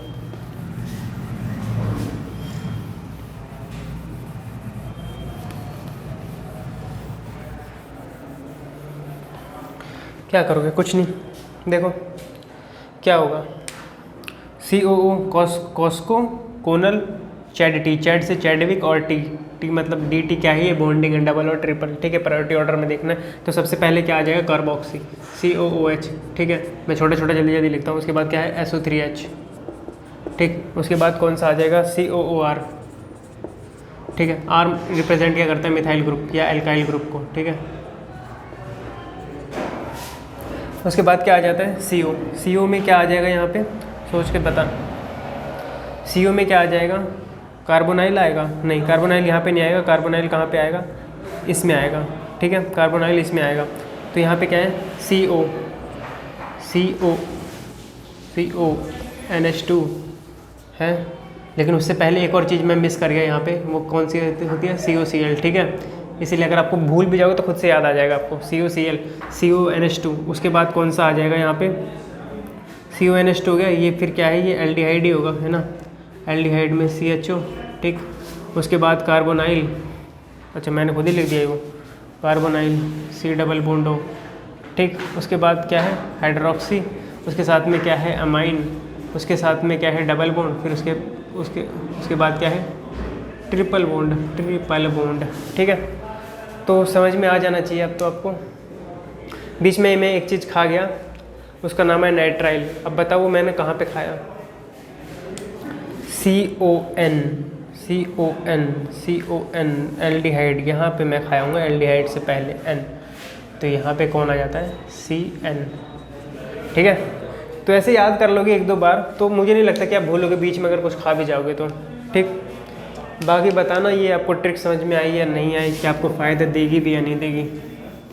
पर हाँ एक ये है कि याद रहेगा तो अच्छा रहेगा नोमेनक्लेचर करने में।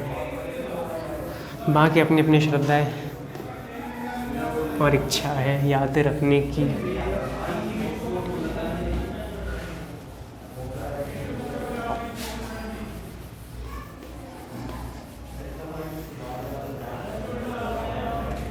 ठीक भाई लोग, तो अब आगे क्या है इसमें, आगे इसमें सफिक्स के तौर पे जो एरोमेटिक सिस्टम उनमें कैसे यूज़ करते हैं, जैसे नाइट्रोबेंजीन हो गया, तो वो नाइट्रोबेंजीन कैसे यूज़ होगा, क्लोरोबेंजीन या ब्रोमोबेंजीन हो गया। तो सफिक्स के तौर पे कौन कौन से एरोमेटिक कंपाउंड्स हैं जिसके थ्रू हम अगर उसे सफिक्स मान लेते हैं तो पहली प्रायोरिटी उसकी नहीं होगी, वो तो सफिक्स रह जाएगा। उसके बाद कोई हेलोजेनेटेड ग्रुप है तो उसको हम पहली प्रायोरिटी मान के करेंगे, जैसे कि क्लोरोनाइट्रोबेंजीन, 2 क्लोरोनाइट्रोबेंजीन, ऐसी चीज़ें है ना, 1 क्लोरोनाइट्रोबेंजीन, ठीक है। तो ऐसी चीज़ों पे तो थोड़ा बहुत एग्जाम्पल इसमें दे रखा है। मेथॉक्सीबेंजीन बता रखा है। मेथॉक्सीबेंजीन क्या होता है, जनरली ऑक्सीजन होता है मिथाइल के साथ एसोसिएटेड, जो कि एक बेंजीन के रिंग के ऊपर लगा पड़ा होता है, ठीक है। उसके बाद इसमें एनिलीन वगैरह दे रखा है। एनिलीन में क्या होता है कि NH2 जो होता है वो कनेक्टेड हो रखा होता है टॉप पे, और नीचे उसकी एक बेंजीन की रिंग होती है जो sp2 हाइब्रिडाइज्ड होती है। उसके बाद इसमें टोल्यून बता रखा है। टोल्यून में क्या होता है, कुछ नहीं, जो एनिसोल था ना उसमें O था और CH3 था, O हटा दोगे CH3 बच जाएगा। CH3 के साथ जो बेंजीन की जो रिंग होती है, लो यार बना ही देता हूँ, पर फ़ायदे नहीं, जो बुक में दे रखा है उसको मैं बना के क्या ही करूँगा।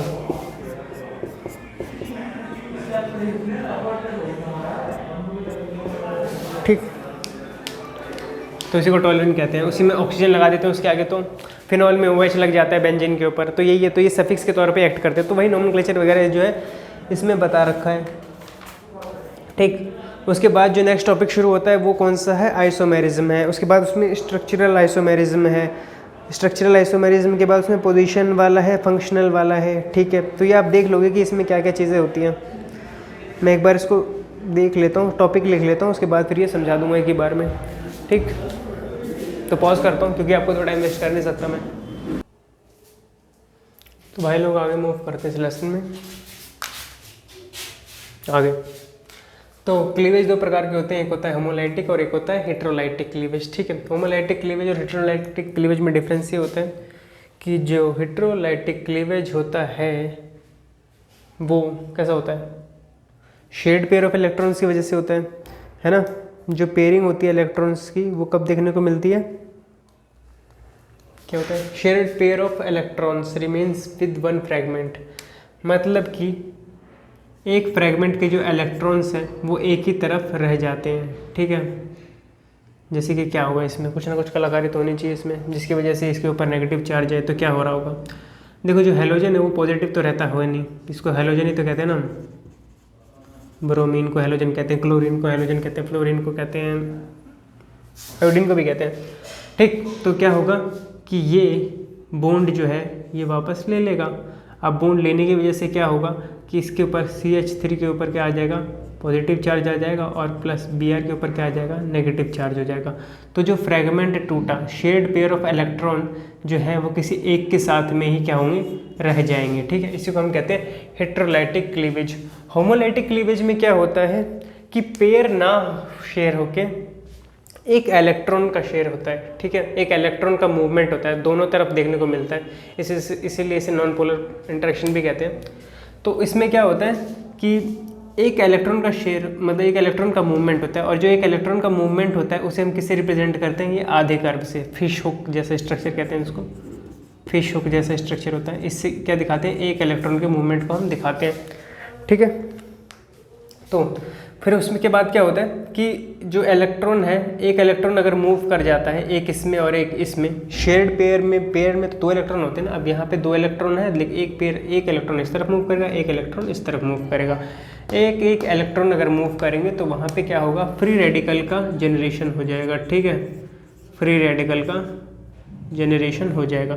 तो एक तो एल्काइल का फ्री रेडिकल हो जाएगा और एक किसका फ्री रेडिकल हो जाएगा, हेलोजन का फ्री रेडिकल देखने को मिल जाएगा, ठीक है। तो यही जनरली बता रखा है इसमें होमोलाइटिक क्लीवेज कैसा होता है, हेट्रोलाइटिक क्लीवेज क्या होता है। होमोलाइटिक में क्या होता है कि एक एक इलेक्ट्रॉन को शेयर करके फ्री रेडिकल का बनाना होता है, और हेट्रोलाइटिक में क्या होता है कि एक पेयर जो होता है इलेक्ट्रॉन का शेयर होता है किसी एक फ्रेगमेंट के साथ, तो एक पे आपको नेगेटिव चार्ज देखने को मिलता है, ठीक है। बाकी जो कार्बोकैटायन का ये बता रखा है कि कार्बोकैटायन उसको कहते हैं जिसमें 6 इलेक्ट्रॉन सिक्टेट होता है इलेक्ट्रॉन का और पॉजिटिव चार्ज होता है, तभी तो उसको कार्बोकैटायन कहते हैं। कैटायन का जाहिर सी बात है मतलब ही क्या होता है, पॉजिटिव चार्ज होना, ठीक है। और अगर स्टेबिलिटी ऑर्डर के बारे में बात करें तो भाई साहब इसका स्टेबिलिटी ऑर्डर आपको कैसा दिख रहा है, किसका स्टेबिलिटी ऑर्डर क्या हो रहा है, यहाँ पे अगर बात करो तो इसके पास एक भी हाइड्रोजन नहीं है और इसके पास तेरी तो हाइड्रोजन है, ठीक है। तो इसका स्टेबिलिटी ऑर्डर क्या है, ऐसे बढ़ रहा होगा, 1 से 1 डिग्री पे जा रहा होगा, 1 डिग्री से किसकी तरफ जा रहा होगा, ये कितना डिग्री का है, 2 डिग्री की तरफ जा रहा होगा, और ये कितने डिग्री का है, 3 डिग्री की तरफ जा रहा होगा। तो कार्बोकैटायन का ऑर्डर क्या हो गया, ये हो गया कि भाई कार्बोकैटायन का ऑर्डर जो है वो 0 से 3 डिग्री की तरफ मूव करता है, ठीक है। और फ्री रेडिकल के बारे में बात करें तो फ्री रेडिकल का ऑर्डर भी क्या है, 0 से 3 डिग्री की तरफ मूव करता है। जनरली इसी में एक स्ट्रक्चर लगा के इसको फ्री रेडिकल बना दो तो बता दो कि फ्री रेडिकल का ऑर्डर भी सेम ही जनरली देखने को हमें मिलता है ना। ये स्टेबिलिटी ऑर्डर है। मैं एक बार इसको कंफर्म भी कर लेता हूँ कि दोनों का ऑर्डर जो है वो सेम है कि नहीं।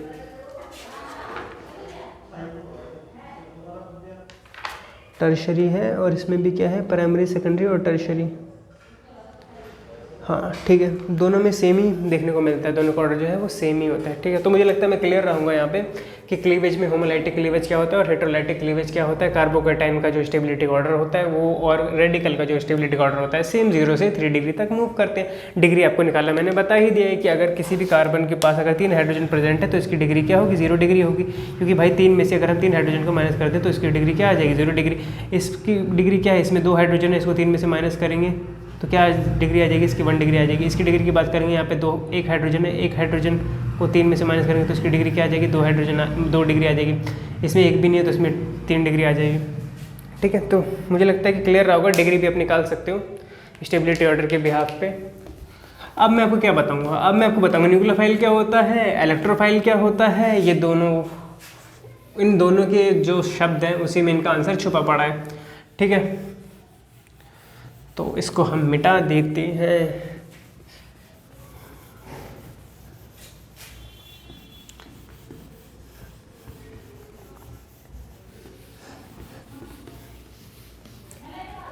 देखो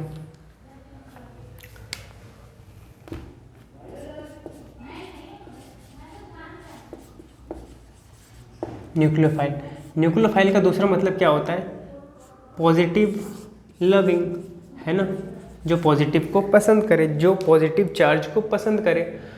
और एक कौन सा होता है, इलेक्ट्रोफाइल। इलेक्ट्रोफाइल का मतलब क्या होता होगा बच्चों, जो कि नेगेटिव चार्ज को लव करे, है ना, मतलब जिसको नेगेटिव चार्ज से ज़्यादा प्रेम है ना। तो कोई भी चीज़ जो कि पॉजिटिव चार्ज को पसंद करेगी वो खुद कैसी होगी, तो न्यूक्लियोफाइल के ऊपर खुद कौन सा चार्ज होगा, स्पेलिंग देख लेना, सेल्फ के ऊपर उसके कौन सा चार्ज होगा, सेल्फ चार्ज जो इसके ऊपर प्रेजेंट होगा वो क्या होगा, नेगेटिव का। ठीक है, तो सेल्फ चार्ज जो इसके ऊपर प्रेजेंट होगा वो कौन सा होगा, नेगेटिव का। ठीक, नेगेटिव।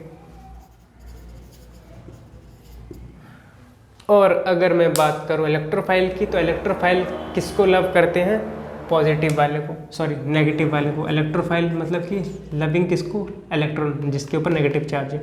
तो इनके ऊपर खुद कौन सा चार्ज होगा, इलेक्ट्रोफाइल की अगर हम बात करें तो सेल्फ के ऊपर कौन सा चार्ज होगा, इसके सेल्फ के ऊपर इसमें पॉजिटिव चार्ज प्रेजेंट होगा। ठीक है, अब देखो दो चीज़ आपने पढ़ी होंगी इस लेसन में, आगे बता रखा है, एक होता है इलेक्ट्रॉन विड्रॉइंग ग्रुप और एक होता है इलेक्ट्रॉन डोनेटिंग ग्रुप। ठीक है, जिसके बिहाफ पे कुछ रीजेंट वगैरह, मतलब कुछ कंपाउंड्स वगैरह, रीजेंट वगैरह दे रखे हैं जो कि इलेक्ट्रॉन विड्रॉइंग के तौर पे एक्ट करते हैं और कुछ इलेक्ट्रॉन डोनेटिंग के तौर पे एक्ट करते हैं। ठीक है, तो इलेक्ट्रॉन डोनेटिंग, विड्रॉइंग का देखो मतलब क्या होता है, विड्रॉइंग किसी चीज़ को निकालना। आप जब भी जाते हो विड्रॉवल करने पैसों का, विड्रॉ करते हो पैसों का, तो पैसों को क्या करते हो, निकाल लेते हो, है ना, निकाल लेते हो, है ना। तो इलेक्ट्रॉन को अगर कोई स्पीसीज निकाल लेते हैं, किसी चीज़ में प्रेजेंट है, वो इलेक्ट्रॉन को क्या करती है, निकाल लेती है, इलेक्ट्रॉन विड्रॉ कर लेती है, वापस ले लेती है। ठीक है, तो उसे हम क्या देते हैं, इलेक्ट्रॉन विड्रॉइंग ग्रुप। ठीक, और कुछ जो होती है वो इलेक्ट्रॉन को क्या करती है, डोनेट कर देती है। क्या कर देती है, इलेक्ट्रॉन को डोनेट कर देती है, तो उसे हम क्या कर देते हैं, इलेक्ट्रॉन डोनेटिंग ग्रुप, जो कि किसी चीज़ को, किसी सिस्टम को, किसी बेंजीन के रिंग को, किसी भी सिस्टम को, एरोमेटिक सिस्टम को या एलिफेटिक सिस्टम को इलेक्ट्रॉन डोनेट कर देती है। मतलब उसकी वजह से वहाँ पे इलेक्ट्रॉन की प्रेजेंस देखने को मिल जाती है। ठीक है, जो सिस्टम बड़ी देर से शांत बैठा था अब वो डिफरेंट प्रोसेस करेगा, रेजोनेंस वगैरह करेगा, है ना। चार्ज, ये नेगेटिव चार्ज की वजह से चहल पहल हो जाएगी, वहाँ पे सोनापन खत्म हो जाएगा उसका, तो उसे हम क्या देते हैं, इलेक्ट्रॉन डोनेटिंग ग्रुप। ठीक है, तो समझ में आया आपको मैंने क्या बताया ये। इसके एग्जाम्पल एनसीईआरटी में दे रखे, तो आपको खुद देख लेना एक बार, रीड तो ज़रूर करना लेसन को, क्योंकि अगर आप रीड नहीं करोगे तो आपको पता नहीं चलेगा कि मैंने क्या पढ़ा है, गलत पढ़ा है, सही पढ़ाया है। ठीक है,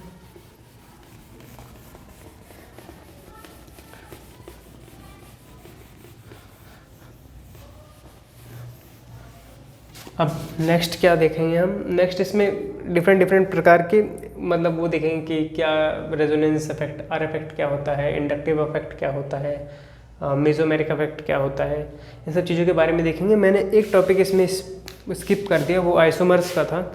तो आइसोमर्स का आप खुद ही देख सकते हो कि मेटामर्स क्या होते हैं, पोजिशनल आइसोमर्स क्या होते हैं, सिस ट्रांस में क्या होते हैं, उसमें कुछ है खास नहीं, वो एक बार आप रीडिंग लगाओगे आपको खुद ब खुद पता चल जाएगा। तो अब मैं इसका नेक्स्ट जो है वो बताने जा रहा हूँ आपको, थोड़ा पॉज करता हूँ। तो जो अब लास्ट टॉपिक जो हमारा रह गया था वो क्या था, वो इफेक्ट्स के बारे में था कि इंडक्टिव इफेक्ट क्या होता है, रेजोनेंस क्या होता है, इलेक्ट्रोमैग्नेटिक क्या होता है, हाइपर कंजुगेशन क्या होता है। तो बेसिकली अभी लास्ट टॉपिक है। इसके बाद जो हमारा नेक्स्ट वीडियो आएगा इस टॉपिक में वो एनालिटिकल केमिस्ट्री के ऊपर होगा। ठीक है बच्चों, वो एनालिटिकल केमिस्ट्री ज़्यादातर इस लेसन में यहाँ तक ही कवर करके छोड़ देते हैं ज़्यादातर टीचर, तो हम क्या करेंगे उसको भी कवर कराएंगे। उसका यूज़ फर्दर अभी के आपके स्टडीज़ में नहीं है, लेकिन इंटरव्यू पर्पज़ से वो बहुत ज़्यादा इंपॉर्टेंट है और as a application of analytical chemistry वो बहुत ज़्यादा इंपॉर्टेंट है। जो आप फर्दर जब आप बैचलर्स में जाओगे, अगर आपने केमिस्ट्री एज अ सब्जेक्ट पढ़ोगे तो प्रैक्टिकल के टाइम पे आपको उसका यूज़ देखने को मिलेगा और फर्दर उसका सेपरेशन टेक्निक में भी यूज़ होता है। तो ज़्यादा टाइम वेस्ट ना करते हो, हम अब इस लास्ट टॉपिक को ख़त्म करते हैं। तो ये जो पूरा है एक कंपाइल हो जाएगा, जिसमें ये जनरली ऑर्गेनिक केमिस्ट्री जो 12th लेसन है ऑर्गेनिक तक यहाँ पे रखा है। टेक्निक्स हम फर्दर वीडियो में डिटेल में देखेंगे। ठीक है बच्चों, तो इंडक्टिव इफेक्ट क्या है, रेजोनेंस क्या है, इलेक्ट्रोमैग्नेटिक क्या है और हाइपर कंजुगेशन क्या है, ये 4 प्रकार के इफेक्ट देखने को मिलते हैं ऑर्गेनिक सिस्टम में।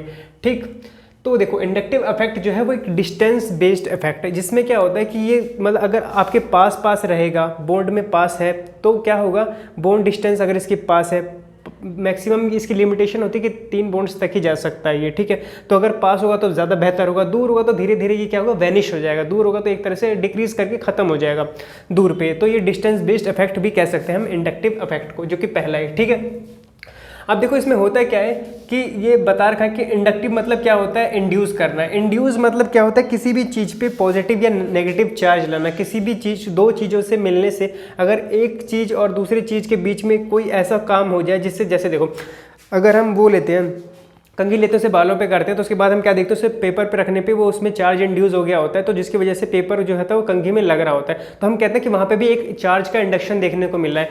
तो इस प्रोसेस में क्या होगा कि चार्ज का इंडक्शन देखने को मिलेगा। जनरली हम पोलर कोवेलेंट बॉन्ड को, मैं दूसरा मार्कर यूज़ करता हूँ, जनरली जो हम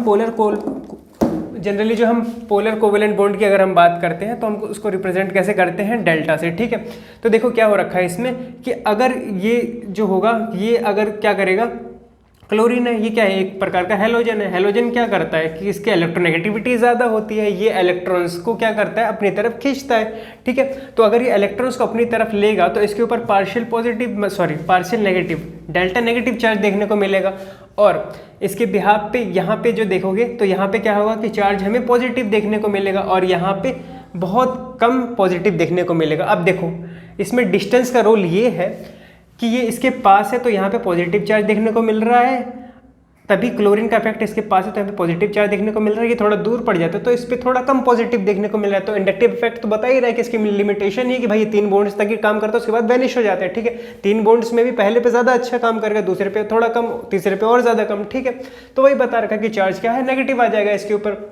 उसके बाद बता रहा कि इलेक्ट्रॉन डेंसिटी जो होगी है वो इलेक्ट्रॉन नेगेटिव एटम पे क्या होगी, वो ज़्यादा होगी। जाहिर सी बात है कि जो इलेक्ट्रोनेगेटिव एटम है उसके ऊपर चार्ज नेगेटिव इसलिए रहता है क्योंकि वो इलेक्ट्रॉन डेंसिटी, इलेक्ट्रॉन को कैरी करने की टेंडेंसी उसकी ज़्यादा होती है। वो इलेक्ट्रॉन को ले लेता है, अपने पास रखता है, अपने ऊपर सजा के रखता है, इसलिए उसके ऊपर चार्ज क्या रहता है, नेगेटिव रहता है। ठीक है, अब हम विड्रोवल और डोनेटिंग इलेक्ट्रॉन डेंसिटी के बारे में बात करते हैं। ठीक है, तो देखो क्या होता है कि विड्रोवल वाले में क्या होता है कि जो इलेक्ट्रॉन्स को दे देते हैं सिस्टम के अंदर। ठीक है, तो उसका एग्जांपल है नाइट्रो, और ये क्या हो गया, साइनो, और क्या हो गया, कार्बोक्सिलिक एसिड। ठीक है, और डोनेटिंग वाले क्या होते हैं, डोनेटिंग वाले जो दे देते हैं इलेक्ट्रॉन्स को। ठीक है, और विड्रॉइंग वाले क्या होते हैं, जो इलेक्ट्रॉन्स को वापस ले लेते हैं। ठीक है, वापस ले लेते हैं, अपने ऊपर ले लेते हैं, तो उन्हें हम क्या कहते हैं, विड्रॉइंग।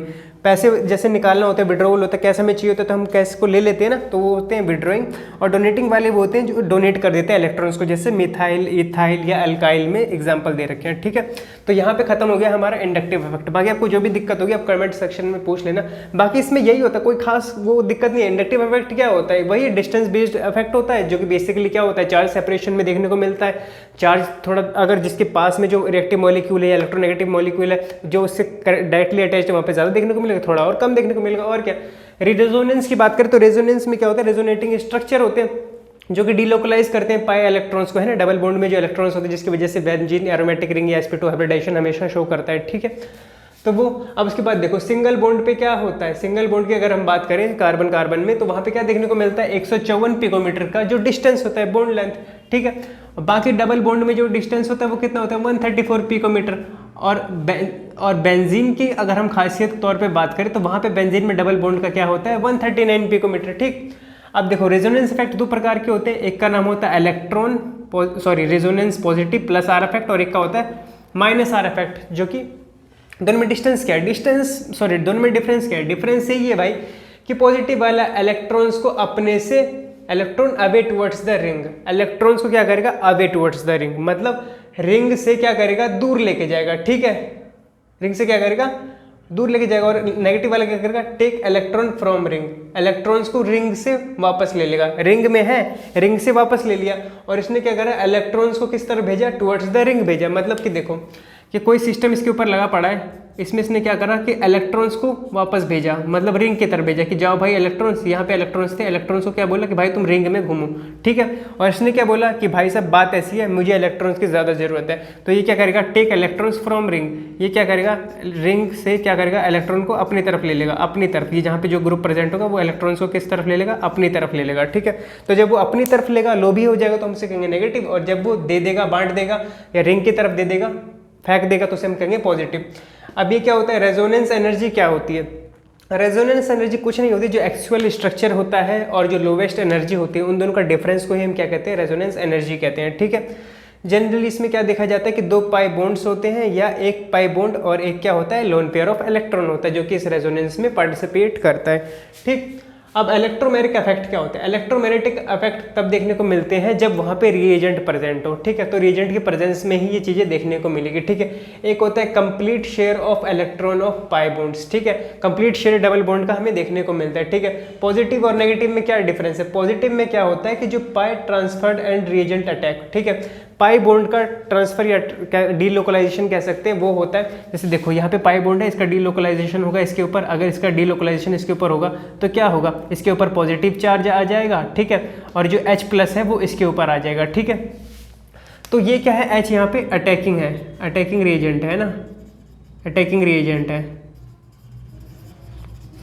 तो हमें क्या देखने को मिला कि जिस पे पॉजिटिव चार्ज आया और दूसरे पे क्या आया, एक पे पॉजिटिव चार्ज है और दूसरे वाले पे क्या आया, रिएजेंट ने अटैक करा, तो उसे हम कह देते हैं पॉजिटिवली। और नेगेटिवली में क्या होता है कि देखो चार्ज किसके ऊपर आ रहा है, इसके ऊपर आ रहा है, ठीक, और ये जो है Cn है, ये किसके ऊपर अटैक कर रहा है, जिसके ऊपर इलेक्ट्रॉन शिफ्ट करता है, ठीक है, जिसके ऊपर इलेक्ट्रॉन जो है वो पाई जो है बॉन्ड जो ट्रांसफर करके जिस पे शिफ्ट करता है, अगर उसी के ऊपर अटैकिंग रिएजेंट लग जाता है तो हम उसे क्या कह देते हैं, पॉजिटिव, ठीक है, पॉजिटिव इलेक्ट्रोमैग्नेटिक इफेक्ट। और अगर पाई बॉन्ड जिस पे शिफ्ट कर रहा है उस पे ना लग के जो दोबारा ये हमारा अटैकिंग AR से लिख देता हूँ, AR अटैकिंग रिएजेंट जो है वो जिस पे शिफ्ट कर रहा है उस पे ना लग के दूसरे पे, उसके एडजेसेंट वाले पे लग जाता है, तो उसे हम क्या कहते हैं, नेगेटिव कह देते हैं, ठीक है। तो इसमें तो कुछ खास है ही नहीं, complete share of pi electrons को देखा जाता है, इसमें पेयर ऑफ इलेक्ट्रॉन्स को देखा जाता है। तो होता क्या है इसमें कि जो जिस पे कि हमारा डबल बॉन्ड है उसी पे डबल बॉन्ड की शिफ्टिंग के बाद,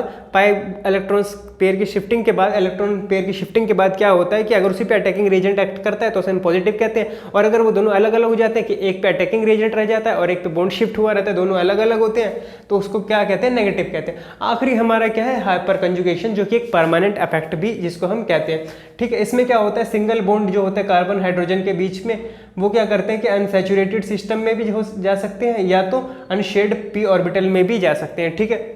तो इसमें क्या होता है, इन्हीं का ट्रांसलोकेशन मतलब बता रखा, ट्रांसफर होता है। तो क्या होता है, रिजल्टेंट में क्या देखने को मिलता है कि सिग्मा बॉन्ड जो है वो पार्शियल कंजुगेशन के थ्रू स्ट्रक्चर ऑब्टेन करता है। पार्शियल कंजुगेशन किसके थ्रू ऑब्टेन करेगा, या अनसैचुरेटेड सिस्टम के साथ ही partial sigma bond, single bond unsaturation system के साथ पार्शियल कंजुगेशन दिखाएगा, या फिर क्या करेगा, अनशेड p ऑर्बिटल्स के साथ में क्या दिखाएगा, पार्शियल कंजुगेशन स्ट्रक्चर दिखाएगा।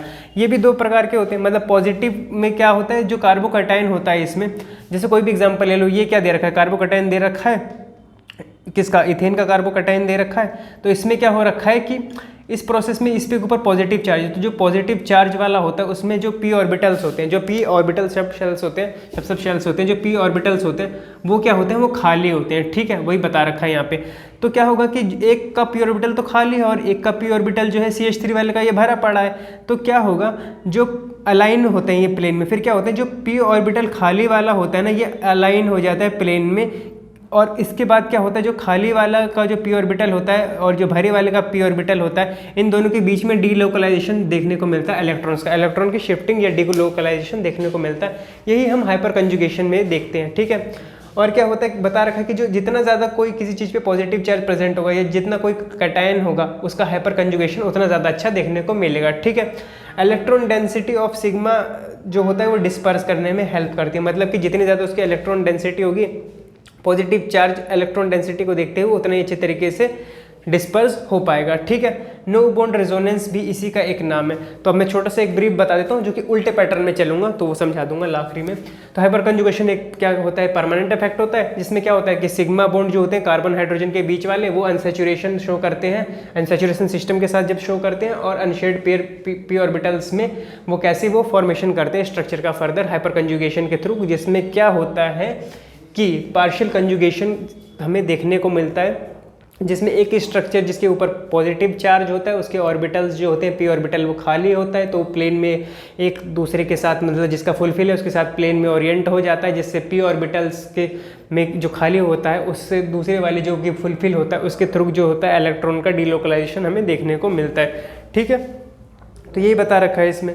दूसरा वाला यही इलेक्ट्रोमैग्नेटिक इफेक्ट, जिसमें वही जो कि अटैकिंग रीजेंट के उसमें ही काम करेंगे। ठीक है, फिर वही डिफरेंस बता रखा कि एक जिसमें अटैकिंग रीजेंट भी अटैक करेगा और दूसरा वाला क्या होगा कि चार्ज भी शिफ्ट, मतलब जो बॉन्ड होगा वो भी शिफ्ट होगा, दोनों सेम पे होगा, तो उसे पॉजिटिव वाइस वर्सा वाले को, नेगेटिव उसके अपोजिट वाले को। ठीक है, रेजोनेंस वाले में रेजोनेटिंग स्ट्रक्चर बता रखा था, वो मैंने उसके बारे में डिस्कस नहीं करा। रेजोनेंस के बारे में सीधा डिस्कस करा कि पॉजिटिव वो होते हैं जो दानी होते हैं, जो इलेक्ट्रॉन को दान कर देते हैं रिंग की तरफ, और नेगेटिव वाले क्या होते हैं जो कंजूस होते हैं, जो इलेक्ट्रॉन को ले लेते हैं अपनी तरफ। उसके बाद मैंने इंडक्टिव इफेक्ट में बताया कि डिस्टेंस बेस इफेक्ट है, और वही पोलर कोवेलेंट बॉन्ड को हम डेल्टा से शो करते हैं। इलेक्ट्रॉन डेंसिटी किसकी ज़्यादा होती है, इलेक्ट्रोनेगेटिविटी की ज़्यादा होती है, जाहिर सी बात है सीएल का दिखा रखा है। फिर उसके कुछ एग्जांपल बता रखे हैं, इन सब में कुछ एग्जांपल होंगे वो एनसीईआरटी में दे रखे हैं, वो आप देख लेना। तो मुझे लगता है आपको ये क्लियर रहा होगा, ये जो भी मैंने पढ़ा है यहाँ पे जो भी है वो देख लो आप। तो जो भी बताया मुझे लगता है आपको क्लियर रहा होगा। यहाँ पे ऑर्गेनिक केमिस्ट्री का जो मतलब जो 12th लेसन है इसका पहला पोर्शन ऑर्गेनिक केमिस्ट्री का, ऑर्गेनिक केमिस्ट्री के बिहाफ पे वो खत्म होता है। बाकी जो रिमेनिंग है वो एनालिटिकल केमिस्ट्री है, वो मैं आगे पोर्शन में वो कवर कर दूंगा। तो नमस्ते दोस्तों, ठीक है, अपना ध्यान रखना।